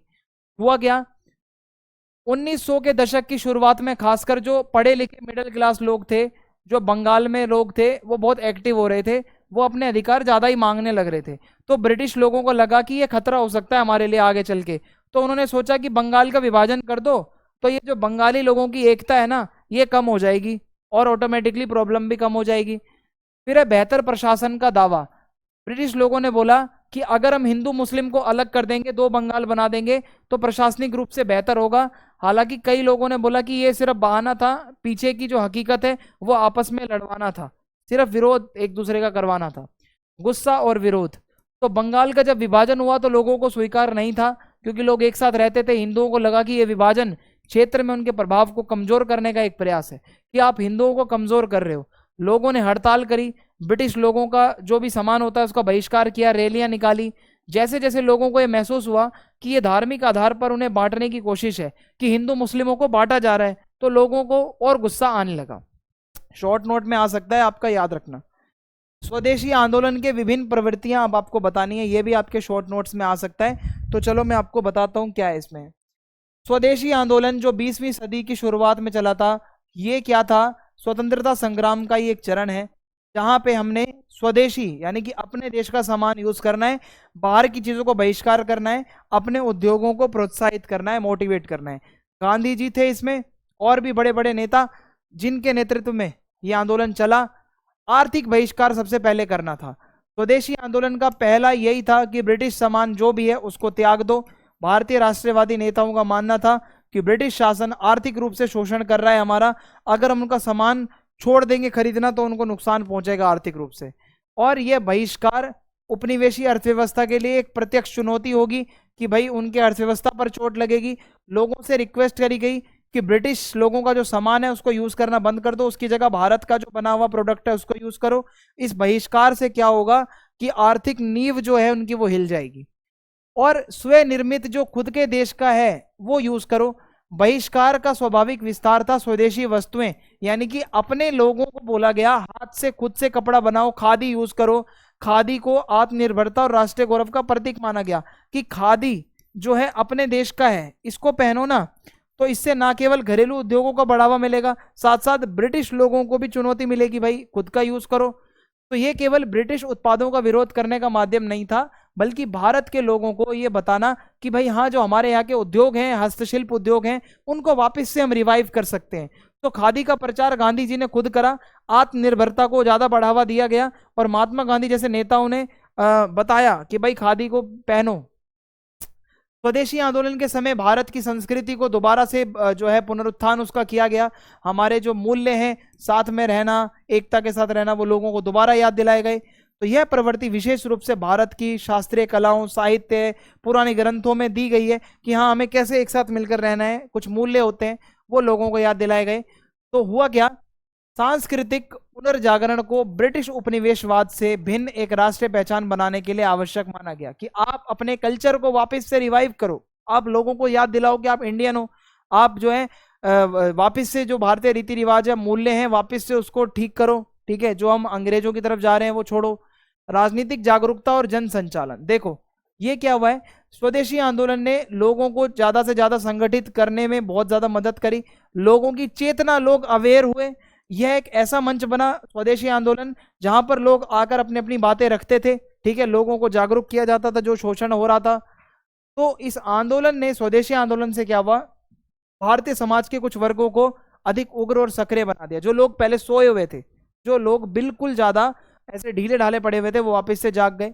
1905 में बंगाल का विभाजन हुआ, और इससे क्या हुआ कि यह आंदोलन निकला। बंगाल विभाजन के बाद लोगों में गुस्सा और आ गया, तो राजनीतिक आत्मनिर्णय की भावना, जो कहते हैं पूर्ण स्वराज की भावना, वो अब लोगों में आ गई थी। ओके, हिंसक और क्रांतिकारी गतिविधियां भी हुई। स्वदेशी आंदोलन वैसे तो अहिंसात्मक था, लेकिन यहाँ पे गरम दल के नेता भी थे जो विशेष रूप से 1905 में बंगाल विभाजन के बाद और ज्यादा गुस्से में आ गए थे। सुभाष चंद्र बोस, अरविंद घोष और भी बहुत सारे नेता जिन्होंने रास्ता अपनाया लड़ाई झगड़े का। तो इनका मानना था कि केवल ऐसे एक्टिव होना पड़ेगा, शांत रहकर काम नहीं चलेगा, सशस्त्र संघर्ष करना पड़ेगा। उन्होंने बम वगैरह फोड़े, अब बड़े बड़े अफसरों की हत्याएं करी।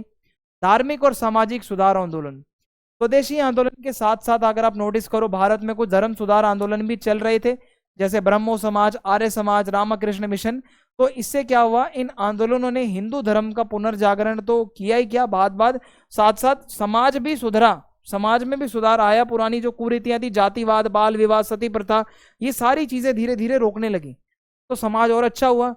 तो इन आंदोलनों का उद्देश्य था एक राष्ट्रीय संस्कृति का निर्माण करना, जो कि वापस से अपने कल्चर को याद करे, अपनी नैतिकता को याद करे। साथ ही साथ क्या हुआ, इनका लक्ष्य समाज को छुआछूत, बाल विवाह और अन्य सामाजिक कुप्रथाओं से मुक्त करना था, कि जो जो हमारी बुरी प्रथाएं हैं वो सारी हमें एंड करनी है, तभी हमारा देश हम आजाद कर पाएंगे। और शैक्षिक सुधार और संस्थान, स्वदेशी आंदोलन ने नए नए शैक्षिक संस्थान भी खोले। इस आंदोलन के नेताओं ने ऐसे स्कूल्स वगैरह खोले जहां पे भारत की शिक्षा को पढ़ाया जाता था और लोगों को आत्मनिर्भर बनाना सिखाया जाता था। भारतीय मूल्य, भारत की संस्कृति, भारतीय भाषाओं में सब कुछ पढ़ाया जाने लगा, और ब्रिटिशर्स का प्रभाव ज्यादा ना हो, इंग्लिश जो है वो ज्यादा हावी ना हो, इसके ऊपर भी ध्यान दिया गया। तो इससे हुआ क्या, ब्रिटिश शिक्षा प्रणाली को कमजोर करना था, और ब्रिटिश आदर्शों को प्राथमिकता जो देती थी, यानी कि जो प्रायोरिटी दी जाती थी कि ब्रिटेन के लोग जो सिखा रहे हैं, इंग्लिश में हमें कुछ भी नहीं सीखना, अपनी शिक्षा पे ध्यान देना है। और हमें खुद देसी भाषा में शिक्षा अपनी लेनी है, अंग्रेजी की तरफ ज्यादा नहीं जाना। आंदोलन में महिलाओं की भी बहुत ज्यादा अत्यंत महत्वपूर्ण भूमिका रही, चाहे वो वस्तुओं का बहिष्कार करना हो, चाहे खादी का प्रचार करना हो, दोनों में घर घर जाकर महिलाओं ने अपना अच्छा खासा योगदान दिया। विदेशी वस्त्रों की होली जलाई गई, यानी कि उनके कपड़ों को जला दिया गया, खादी पहनने पे जोर दिया गया, महिलाओं को ज्यादा से ज्यादा प्रदर्शनों में भाग लेने के लिए प्रोत्साहित किया जाता था, वो आती भी थी, विदेशी वस्तुओं का बहिष्कार भी होता था, जन जागरण फैलाने के लिए, जनता को जागृत करने के लिए प्रोत्साहित किया गया। इस आंदोलन में बड़े बड़े महिला संगठन भी एक्टिव हुए। ओके, तो ये है बड़ी बड़ी कुछ महिला जो है, सरोजनी नायडू, कस्तूरबा गांधी, बीना दास, इन्होंने भारतीय स्वतंत्रता संग्राम में बहुत बड़ा योगदान दिया अपना, और स्वदेशी आंदोलन को इन्होंने और मजबूत बना दिया, जो कि आप मेरे सामने फोटो इनकी देख पा रहे होंगे। अब हमारा जो अगला प्रश्न है वो है, अगला प्रश्न है, भारतीय स्वतंत्रता संग्राम में वामपंथ की भूमिका का समालोचनात्मक मूल्यांकन करें तथा 1930 के दशक में जेपी नारायण और कांग्रेस सोशलिस्ट पार्टी का गठन का विश्लेषण करें। तो हमें लेफ्टिस्ट लोगों का क्या योगदान रहा स्वतंत्रता संग्राम में, उसको पढ़ेंगे। तो आइए देखते हैं। भारतीय स्वतंत्रता संग्राम एक बहुत बड़ा संग्राम था, जिसमें अलग अलग विचारधारा वाले लोग शामिल थे। जहां महात्मा गांधी, जवाहरलाल नेहरू, सुभाष चंद्र बोस जैसे नेताओं को याद रखते हैं, वहीं और भी कुछ वामपंथी नेता भी थे, समाजवादी नेता, कम्युनिस्ट, मार्क्सवादी नेता भी थे। तो वामपंथ ने स्वतंत्रता आंदोलन में एक नई दिशा जोड़ी, जहां इन्होंने वर्ग संघर्ष को जोड़ दिया कि जो निचले तबके के लोग हैं उनका भी संघर्ष है, अधिकार है, उनकी आवाज इन्होंने ये बनकर आए। ब्रिटिश शासन से केवल राजनीतिक स्वतंत्रता नहीं चाहिए थी, वामपंथी लोगों को एक ऐसी स्वतंत्रता चाहिए थी जहां सबको न्याय मिले, जहां पर एक समाज समता वाला हो, जहां पर अमीर गरीब ज्यादा ना हो, सभी इक्वल हो, ऐसा चाहिए था। तो समाजवादी नेताओं में नाम आता है जेपी नारायण का, जो बहुत प्रभावशाली नेता रहे अपने टाइम के। तो उन्होंने अपने साथियों के साथ मिलकर 1930 के दशक में एक पार्टी बनाई, कांग्रेस सोशलिस्ट पार्टी, जो समाजवादी आदर्शों से प्रेरित थी। इसका उद्देश्य था समाजवाद की विचारधारा को लाना, लोगों को बताना कि सरकार कल्याण के लिए काम करे, मजदूरों के लिए काम करे। 1917 में आपको पता है रूसी क्रांति से बहुत लोग प्रभावित हुए थे, लेफ्टिस्ट, लेनिन वगैरह से, मार्क्सवाद वगैरह की विचारधारा रूसी क्रांति से आई थी। तो साम्राज्यवादी व्यवस्था को उखाड़ फेंकना और समानता और न्याय को लाना, ये विचारधारा कई युवा भारतीयों के अंदर आ रही थी जो उस टाइम पे लेफ्टिस्ट थे। तो होता क्या था, कई नेता जैसे एमएन रॉय, एसए डांगे, मुजफ्फर अहमद, इन्होंने मार्क्सवादी और समाजवादी विचारधारा का प्रचार करा। आगे चलकर 1925 में भारतीय कम्युनिस्ट पार्टी भी बनाई। ठीक है, भारत की अपनी खुद की कम्युनिस्ट पार्टी भी बनी। अब आगे चलते हैं। मजदूरों और किसानों पर विशेष ध्यान। वामपंथी नेताओं का बेसिकली पूरा ध्यान जो होता है मजदूरों और किसानों पर होता है, जो उनके साथ शोषण वगैरह होता है। तो बेसिकली बाकी पार्टियां इसको इग्नोर करती हैं। तो उन्होंने ट्रेड यूनियन बनाए, किसान सभा वगैरह बनाई, संगठन वगैरह बनाए और अपनी कुछ मांगे रखी, जैसे श्रमिकों को उच्च वेतन मिले, ज़्यादा से ज़्यादा इनकम हो, उनकी सैलरी ज़्यादा हो, भूमि सुधार हो, जिनके पास ज़मीन नहीं है ज़मीन दी जाए, जमींदारी प्रथा खत्म करो, शोषण को खत्म करो, कारखाने इंडस्ट्रीज में काम करने की स्थिति अच्छी करो, ग्रामीण ऋण और बंधुआ मजदूरी को समाप्त करो। जो ये ऋण वगैरह में किसानों को तंग किया जा रहा है, लोन दे देकर ब्याज वसूला जा रहा है, ये बंद करो। क्रांतिकारी दृष्टिकोण था, बदलाव चाहते थे। गांधी जी की अहिंसात्मक नीति के विपरीत थे ये लोग बिल्कुल। वामपंथी विचारधारा में जो लोग विश्वास रखते थे वो हथियार भी उठा सकते थे। भगत सिंह भी इनमें से एक हैं जो कि लेफ्टिस्ट थे। ठीक है, जो भगत सिंह जी हैं वो भी लेफ्टिस्ट विचारधारा को मानते थे और उन्होंने हिंदुस्तान सोशलिस्ट रिपब्लिकन एसोसिएशन भी बनाई थी। ये ऐसे ग्रुप थे जो अंग्रेजों के ऊपर गोली चलाते थे, बम फेंकते थे और उनको डराते धमकाते थे। ठीक है, कांग्रेस के भीतर इनका विरोध था।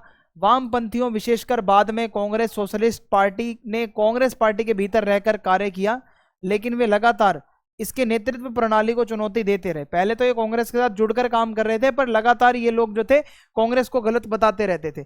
उनका मानना था कि कांग्रेस को केवल स्वराज चाहिए, लेकिन हमें सामाजिक न्याय भी चाहिए, हमें गरीबों का भला भी चाहिए। जयप्रकाश नारायण और कांग्रेस सोशलिस्ट पार्टी के विचार क्या रहे वो मैं आपको बताऊं। तो ये जो फोटो है ये जेपी नारायण जी हैं, जो बहुत बड़े नेता रहे। जेपी नारायण जिन्हें जेपी नाम से भी जाना जाता है, स्वतंत्रता संग्राम के बहुत प्रभावशाली नेताओं में से एक थे। जहां अधिकांश लोग गांधी जी को और नेहरू जी को याद रखते हैं, जेपी जी का योगदान भी बहुत बड़ा है भाई। तो उन्होंने केवल भारत की स्वतंत्रता के लिए ही नहीं बल्कि सामाजिक न्याय के लिए आवाज उठाई, समानता के लिए आवाज उठाई, मजदूरों के लिए आवाज उठाई, उनके अधिकारों के लिए। और उनका जीवन और कार्य भारत पर एक स्थायी प्रभाव छोड़ गया कि आज भी हम उनको बहुत बड़ा नेता मानते हैं। जेपी का जन्म 1902 में बिहार में हुआ था। उन्होंने बचपन से ही किसानों और मजदूरों की गरीबी का शोषण बहुत पास से देखा था। 1920 के दशक में उन्होंने अपनी पढ़ाई अमेरिका से करी, जहां उन्होंने अपना खर्चा उठाने के लिए बर्तन धोने जैसे छोटे मोटे नौकरियां भी करी। वहीं उन्होंने मार्क्सवादी लिटरेचर वगैरह पढ़ना शुरू करा और उनके अंदर वो समाजवादी विचार आई। जेपी 1929 में भारत वापस आए तो वो कांग्रेस में शामिल हो गए। वे महात्मा गांधी के आदर्शों से बहुत प्रभावित थे, लेकिन उनका मानना था कि गांधी जी का अहिंसा और धीरे धीरे वाला जो ये मॉडल है ये काम नहीं आएगा। तो फिर कांग्रेस सोशलिस्ट पार्टी की स्थापना होती है। 1930 के दशक में बहुत सारे युवा कांग्रेस नेताओं को महसूस हुआ कि कांग्रेस पार्टी बहुत अभिजात वर्ग की पार्टी है, एलीट, अमीर लोग ज्यादा हैं इसमें, और केवल वकील, जमींदार और बड़े बड़े नेताओं का वर्चस्व ज्यादा है, हमारे कोई आवाज नहीं है। और ये ब्रिटिशों के लिए बहुत नरम रुख रखते हैं, यानी कि बस ऐसे प्रार्थना पत्र लिख रहे हैं, लेटर वगैरह लिख रहे हैं, जाके हमला क्यों नहीं करते उन पे, श्रमिकों के ऊपर और किसानों के ऊपर कोई इनका ध्यान ही नहीं है। तो इसके कुछ नेता हुए जेपी, राम मनोहर लोहिया, आचार्य नरेंद्र देव, मीनू मसानी। इनका मानना था कि ब्रिटिश शासन से आजादी चाहिए तो आप आर्थिक असमानता को भी एंड करवाओ और हथियार उठाओ अगर जरूरत पड़े। तो ये सारे नेता समाजवादी नेता रहे हमारे शुरुआती भारत के आंदोलन के। 1934 में पटना बिहार में जो है इसका गठन हुआ था, इस पार्टी का। कांग्रेस को समाजवादी नीतियां अपनाने के लिए ये प्रेरित करते थे, जैसे कि भूमि सबको दो, जिस पे जमीन नहीं है उसको जमीन दो, मजदूरों को उनके अधिकार दो, ब्रिटिश शासन को उखाड़ फेंको, ठीक है, आंदोलन वगैरह चलाओ, हड़ताल करो, ये सब इनकी कार्यविधि थी। कांग्रेस सोशलिस्ट पार्टी ने क्या करा, कांग्रेस के भीतर रहकर ही पार्टी के भीतर एक अलग ग्रुप बना दिया कि जो कांग्रेस को मजबूर कर दिया कि समाजवाद के बारे में भी वो सोचे, ब्रिटिश लोगों पर दबाव बनाने के लिए जो प्रदर्शन करे, हड़ताल करी, ग्राउंड लेवल पर इन्होंने अभियान चलाए, किसानों के लिए आवाज उठाई, जो जमीन जोते उसी की हो, यानी कि जमींदारों के पास जमीन नहीं होनी चाहिए, किसानों को जमीन दो, और गरीब किसानों को फंसाने वाले अन्यायपूर्ण जो टैक्स हैं, जो ज्यादा फालतू टैक्स लिया जा रहा है उसको बिल्कुल खत्म करो, जो कर्ज है वो माफ करो। मजदूरों के लिए उन्होंने बोला कि उचित वेतन दो, काम करने के घंटे कम करो, कार्य की परिस्थिति अच्छी करो।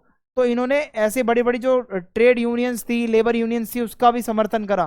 कारखानों, खदानों और रेलवे में हड़ताल का भी आयोजन करा ताकि ब्रिटिशर्स के ऊपर दबाव पड़े। जातिगत भेदभाव का भी विरोध किया, छुआछूत वगैरह का, दलितों के लिए आवाज उठाई, आदिवासियों के लिए आवाज उठाई, महिलाओं के लिए भी आवाज उठाई भाई इन्होंने। और क्रांतिकारी इनकी रणनीतियां थी, ये क्रांति में विश्वास रखते थे, उग्र कार्रवाई, अगर जरूरत पड़े तो हथियार भी चलाओ। भारत छोड़ो आंदोलन के दौरान कई नेताओं को जब गिरफ्तार किया गया था तो उस टाइम पे ग्राउंड लेवल पर जेपी नारायण काम कर रहे थे और इसी वजह से उनका योगदान बहुत बड़ा है। कांग्रेस के भीतर क्या था कि देखो, गांधी जी का मानना था नैतिक बातें करना, चरखा चलाओ भाई और खादी कपड़ा पहनो, हिंदू मुस्लिम एक हो।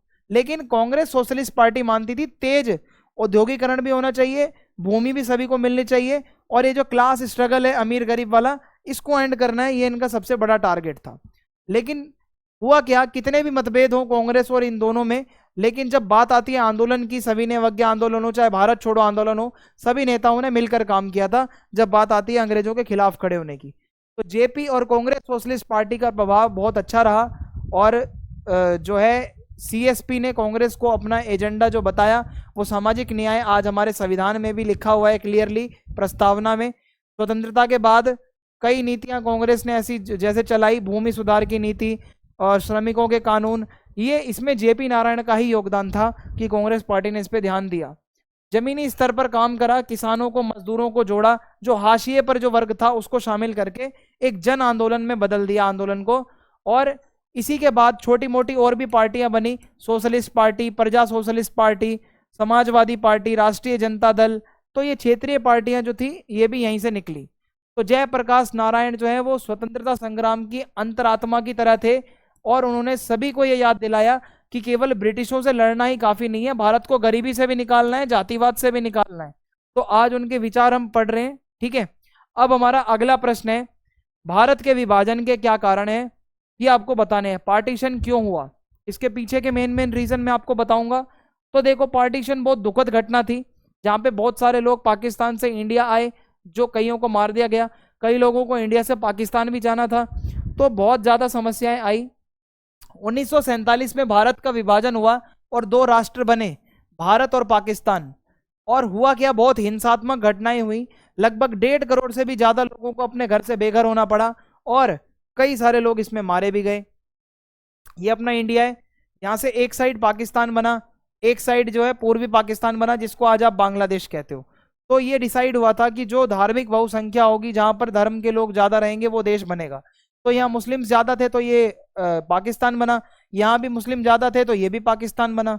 यहाँ अभी जो 1947 तक बांग्लादेश एग्जिस्ट नहीं करता था। तो अब दिक्कत क्या आती है वो मैं आपको बताता हूं। देखो पीछे का बैकग्राउंड समझते हैं, हुआ क्या था। 1857 में बहुत बड़ी क्रांति हुई थी, जिससे ब्रिटिशर्स लोग जो थे वो हिल गए थे, एकदम डर गए थे भाई, डरा दिया था।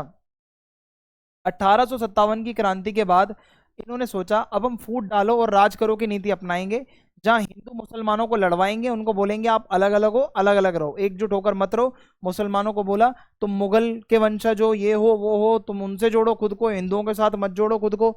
तो इन्होंने बहुत ज्यादा फूट डाली। फिर इन्होंने क्या करा, 1871 में जनगणना जब शुरू करी तो धर्म जाति को पूछकर लोगों को बांट दिया। जनगणना भाई किस धर्म का है, किस जाति का है। पहले ये जातिगत जनगणना नहीं होती थी। तो इस वर्गीकरण से एक विभाजन हुआ, औपचारिक रूप से दूरियां बनाने की कोशिश की गई।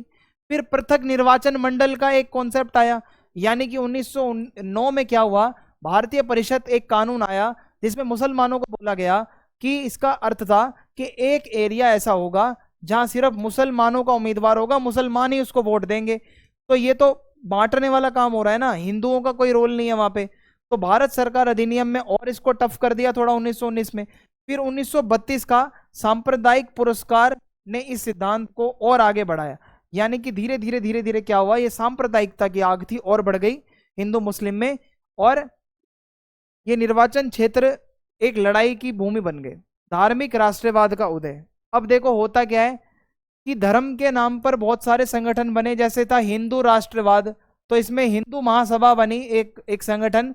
आरएसएस का नाम आपने सुना होगा, इन्होंने हिंदुओं के लिए आवाज उठाई।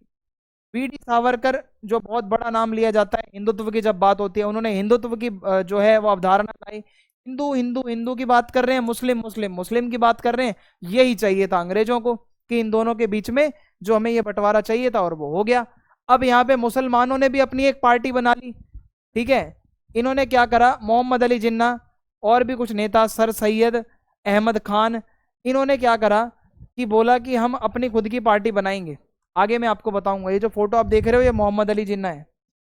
फिर खिलाफत आंदोलन में क्या हुआ था, गांधी जी ने सपोर्ट किया था, तो उस टाइम पे तो कुछ लिमिटेड टाइम के लिए टेम्परेरी हिंदू मुस्लिम एक हो गए थे। लेकिन आंदोलन में धीरे धीरे क्या हुआ, एक घटना हुई थी जहां पर केरल में एक जगह है मपीला विद्रोह में कुछ मुसलमानों ने अंग्रेजों को मारा, साथ में हिंदुओं को भी मारा। तो उससे हिंदुओं में बहुत ज्यादा आक्रोश आ गया, ठीक है।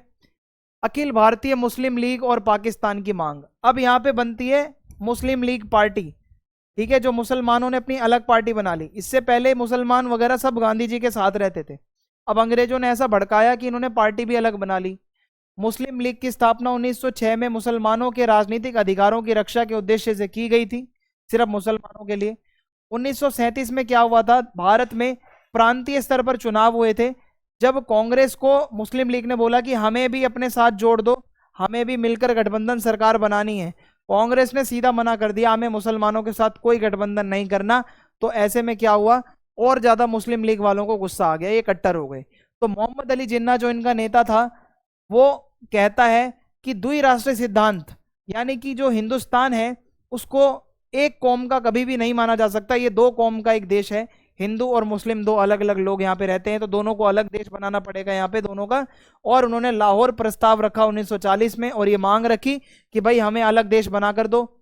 फिर क्या हुआ, दिलचस्प बात यह है कि पाकिस्तान के लिए सबसे ज्यादा समर्थन कहां पर आ रहा था। जैसे मान लो ये पूरा इंडिया है, तो सबसे ज्यादा जो मुस्लिम्स थे वो अल्पसंख्यक जो प्रांत थे, जैसे उत्तर प्रदेश जहां बहुत कम मुस्लिम रहते थे, बिहार जहां पे बहुत कम मुस्लिम रहते थे, वो लोग कह रहे हैं कि हमें पाकिस्तान चाहिए। जो नॉर्थ वेस्ट प्रोविंस है, फ्रंटियर प्रोविंस है, ये वाला जहां सबसे ज्यादा मुस्लिम है, ये तो चाहते ही नहीं थे पाकिस्तान बने। तो ये सारी बातें हैं, ठीक है। कांग्रेस और जो मुस्लिम लीग है उन दोनों के बीच कंपटीशन चल रहा था, बातचीत कोई हो नहीं पा रही थी, क्योंकि 1937 का जो चुनाव हुआ था उसमें मुस्लिम लीग को बिल्कुल एक किनारे कर दिया था कांग्रेस ने, और लीग अल्पसंख्यक थी, वह मुसलमानों की एकमात्र प्रतिनिधि संस्था के रूप में मान्यता चाहती थी, जिसका कांग्रेस ने विरोध किया। कांग्रेस कहती है मुस्लिम भी हमारे साथ हैं, तुम्हारे साथ कोई भी नहीं है, होता तो तुम भी वोट जीतते, मतलब इलेक्शन में जीतते, हम ही नेतृत्व करते हैं पूरे भारत का। फिर कैबिनेट मिशन योजना आती है 1946 में। इसमें क्या था कि भारत के लिए एक पूरा डिजाइन बनाया गया था कि भारत को कैसे कैसे आजाद करेंगे। कैबिनेट मिशन योजना 1946 में ब्रिटेन ने अपने 3 मंत्री भेजे थे, और ये प्रस्ताव एक प्रस्तुत करना था कि भारत में वो आएंगे और ये तय करेंगे कि ब्रिटिश शासन से भारतीयों को सत्ता का हस्तांतरण, पावर का ट्रांसफर, यानी कि जो भारत आजाद होगा वो कैसे कैसे होगा। तो उसके लिए इन्होंने क्या बताया, प्लान बताए कुछ। सबसे पहला प्लान था एक संयुक्त भारत बना दो, यानी कि एकजुट रखो, कोई बंटवारा नहीं होगा, भारत और पाकिस्तान अलग अलग नहीं बनेगा, एक ही रहेगा। दूसरा प्लान बनाया कि ग्रुप में बांट दो, भारत को धर्म और क्षेत्र के आधार पर 3 ग्रुप में बांट दो। पहले ग्रुप में जो हिंदू ज्यादा जहां पर रहते हैं वो अलग बना दो, यूपी बिहार बॉम्बे जैसे, और दूसरा ग्रुप बना दो उत्तर पश्चिम वाला एरिया जहां मुस्लिम ज्यादा है, जैसे पंजाब है, सिंध है। फिर जहां पर और मुस्लिम ज्यादा थे, पूर्वी एरिया भी था, बंगाल का, असम का। तो ऐसे 3 भाग में भारत का बंटवारा कर दो। तो ये भी सही किसी को नहीं लगा भाई। फिर है कि संघीय सरकार बनाओ, जहां पर क्या होगा, रक्षा, विदेश नीति और संचार जैसे जो टॉपिक हैं उसके लिए केंद्र सरकार होगी, और प्रांतों को अपना अधिकार अलग होगा, जितने भी प्रांत होंगे। तो ये सारी बातें अंग्रेज हमें बता रहे हैं। फिर एक संविधान सभा भी बनाई जाएगी, ठीक है, जहां पर भारत के लिए संविधान बनेगा, ये भी इस प्लान में था। और क्या था भाई इस प्लान में, कि विभाजन जबरदस्ती नहीं होगा, अगर कोई प्रांत चाहे तो वो इंडिया के साथ रहे, चाहे तो वो अपना आजाद हो जाए। हुआ क्या, कांग्रेस चाहती थी एक मजबूत केंद्र सरकार बनाना, लेकिन मुस्लिम लीग को यह प्लान अच्छा नहीं लगा। वो चाहते थे भाई हमें ये सब नहीं चाहिए, हमें अपना अलग पाकिस्तान चाहिए। तो शुरू में दोनों तो पहले एग्री कर रहे थे, लेकिन बाद में धीरे धीरे मुस्लिम लीग ने ही इस योजना को अस्वीकार कर दिया, और उन्होंने डायरेक्ट एक्शन डे बोला कि जहां पर मुस्लिम है वहीं पाकिस्तान बनवा दूंगा। मोहम्मद अली जिन्ना कहता है जो भी है हिंदू वगैरह है उनको मारो काटो, उनके साथ हिंसा करो, ठीक है। ये लड़ाई झगड़ा शुरू हो गया, सांप्रदायिक दंगे, सांप्रदायिक हिंसा कैसे हुई देखो, डायरेक्ट एक्शन डे। ये क्या था, 16 अगस्त 1946 को मुस्लिम लीग ने बोला कि हम डायरेक्ट एक्शन खुद लेंगे। कोलकाता में बहुत दंगे हुए, 4000 से लोग ज्यादा मारे गए। नोहाकली, बिहार, पंजाब, हर जगह पर बहुत ज्यादा हिंसा हो रही थी, और बहुत सारे भड़काऊ भाषण दिए गए, पर्चे वगैरह बांटे गए भड़काने वाले, घृणा की भावना लोगों में डाली गई कि हिंदू तो ऐसे हैं, हिंदू तो वैसे हैं। तो दूसरे समुदाय द्वारा किए गए अत्याचारों की झूठी अफवाहें कि हिंदुओं ने तो मुस्लिमों को वहां मारा है, मुस्लिमों ने तो हिंदुओं को वहां मारा है, तो ये सारी झूठी झूठी खबरें बहुत ज्यादा फैलने लगी। बहुत ज्यादा हिंसा हुई, खासकर महिलाओं के साथ बहुत हिंसा हुई, अपहरण किए गए, किडनैपिंग, बलात्कार, जबरन धर्मांतरण करवाया गया, भाई मुस्लिम बनवाया गया, जबरदस्ती शादी करवाई गई। अब ब्रिटिशर्स जल्दबाजी में आके छोड़कर जाना चाहते थे, तो माउंट बेटन साहब आए, लॉर्ड माउंट बेटन 1947 में। इनका यही था काम कि आके साइन करना है और भारत को आजाद करवाना है। ये 1948 में आजादी देनी थी, लेकिन बहुत जल्दी में थे ये, तो 1947 के अगस्त में ही 14-15 आधी रात को, 14-15 अगस्त को ये निकल लिए। जल्दबाजी में इन्होंने सारी चीजें जल्दी जल्दी में बनवाई। देखो कैसे, जो भारत और पाकिस्तान की सीमा थी वो रैंडमली बनाई, और वो किसने बनाई, रेडक्लिफ ने। साइरिल रेडक्लिफ, जो भारत को बिल्कुल जानता ही नहीं था, इसको पता नहीं था कौन सा गांव कस्बा क्या है, डिस्ट्रिक्ट क्या है, कुछ नहीं पता था। इसने रैंडमली ऐसे ही एक लाइन खींच दी और वही बॉर्डर बन गया। और रेडक्लिफ ने जो लाइन बनाई थी वो मैं आपको दिखाता हूं। देखो ये आया और इसने ऐसे लाइन खींच दी, एक इस साइड से एक इस साइड से, और दो तरफ पाकिस्तान बना के निकल गया। इस लाइन की वजह से कितने लोगों की जान गई है सोचो, ठीक है। तो ये क्या था, ब्रिटिश वापसी के साथ ही कानून और व्यवस्था बिल्कुल एकदम खत्म, क्योंकि वो सारे उनके जो अधिकारी थे वो भी चले गए। तो पंजाब और बंगाल में बहुत हिंसा हुई, जो लोग शरणार्थी बन गए बेचारे, जो पाकिस्तान में कुछ हिंदू थे जो इंडिया आना चाहते थे, उनको वहीं मार दिया गया। अल्पसंख्यक लोगों के लिए बहुत बुरा बुरा हुआ, उनको टेंटों में रहना पड़ा। तो ब्रिटिश सैनिक तो निष्क्रिय दर्शकों की तरह बस मजे ले रहे थे, देख रहे थे। सामाजिक और आर्थिक वर्गीय पहलू, इसको भी समझना जरूरी है। देखो मुस्लिम लीग का नेतृत्व मुख्य रूप से मुस्लिम जमींदार और अभिजात वर्ग के लोग कर रहे थे, जिन्हें ये डर था कि अगर लोकतंत्र वाला भारत होगा तो वहां पे हिंदुओं का दबदबा होगा, तो हमें अपना अलग चाहिए देश। बंगाल में मुस्लिम किसान हिंदू जमींदारों के प्रति बहुत ज़्यादा जलन की भावना रखते थे। पंजाब में सिख किसान और मुस्लिम किराएदारों के बीच भी एक कंपटीशन चलता था, इनको ये भी डर था हम इनके साथ रहेंगे तो हम पीछे हो जाएंगे। और लखनऊ और दिल्ली जैसे शहरों में मुस्लिम पेशेवरों को कांग्रेस प्रभुत्व वाले राष्ट्रवादी आंदोलन में उपेक्षा का डर था। वो कहते थे कि कांग्रेस पार्टी हमेशा हमें नीचे रखेगी, हमेशा कांग्रेस पार्टी हिंदुओं के साथ रहेगी, और इसलिए ये 3 रीजन भी माने जाते हैं कि वो अपना अलग सब कुछ चाहते थे। और अगर मैं आपको बताऊं, पंजाब में सबसे ज्यादा हिंसा हो रही थी। पंजाब में जो है विभाजन के दौरान बहुत भीषण हिंसा हुई। यूनियनिस्ट पार्टी का विघटन हुआ, वहां की जो पार्टी थी, और लियाकत अली खान के सहयोगियों जैसे नेताओं की हत्या हो गई। वहां पे जो एक टाइम पे एक नेता था वहां का, लियाकत अली खान पंजाब का, उसको मरवा दिया गया, और बहुत ज्यादा नस्लीय हिंसा हुई। बंगाल में भी हिंसा हुई। बंगाल में विभाजन को लेकर जो है बहुत ज्यादा हिंसा थी। जैसे HS सुहरावर्दी और शरद बोस ने एक संयुक्त संप्रभु बंगाल का प्रस्ताव भी रखा था। वो कहते हैं कि हम अपना बंगाल ही अलग बनाएंगे, इतने हद तक भी लड़ाई चल रही थी। तो इससे सांप्रदायिक तनाव और ज्यादा बढ़े हुए थे। सिंध और उत्तर पश्चिमी सीमा प्रांत, ये जो नॉर्थ वेस्ट वाला प्रोविंस वाला एरिया था, यहाँ पर तो और दंगे थे। सिंध हिंदू बड़ी संख्या में भारत की ओर भागे। जो लोग पाकिस्तान के सिंध में हिंदू रहते थे वो तो छोड़कर आना चाहते थे इंडिया में, तो कई सारे लोगों को वहां पे भी मरवा दिया गया। फिर मैं आपको बताता हूँ बौद्धिक और सांस्कृतिक पहलू। कुछ राइटर वगैरह हुए, कुछ कवित्री वगैरह हुई, जिन्होंने जो विभाजन के बारे में लिखा। जैसे कि साहित्य में क्या लिखा गया, सआदत हसन मंटो, अमृता प्रीतम कौर, खुशवंत सिंह जैसे लेखक आए, जिन्होंने विभाजन के दौरान क्या क्या हुआ था उसको अपनी किताबों में लिखा, अपनी रचनाओं में लिखा। फिर भारत और पाकिस्तान दोनों में विभाजन पहचान निर्माण का केंद्र विषय बन गया, कि दोनों पहचान के लिए बस विभाजन कर रहे हैं कि हमारी पहचान अलग है, हम हिंदू हैं, हम मुस्लिम हैं। और ये जो आघात है ये पीढ़ी दर फैलता गया। जनरेशनल ट्रॉमा जिसे कहते हैं, कि विभाजन से जो चोट लगी है ये आज भी कई जनरेशन इससे उभर नहीं पाई हैं, जिनका घर परिवार तबाह हो गया था। तो अगर वीडियो पसंद आई है तो आप प्लीज अपना फीडबैक लिखना और वीडियो को ज्यादा से ज्यादा शेयर करें। जय हिंद, जय भारत।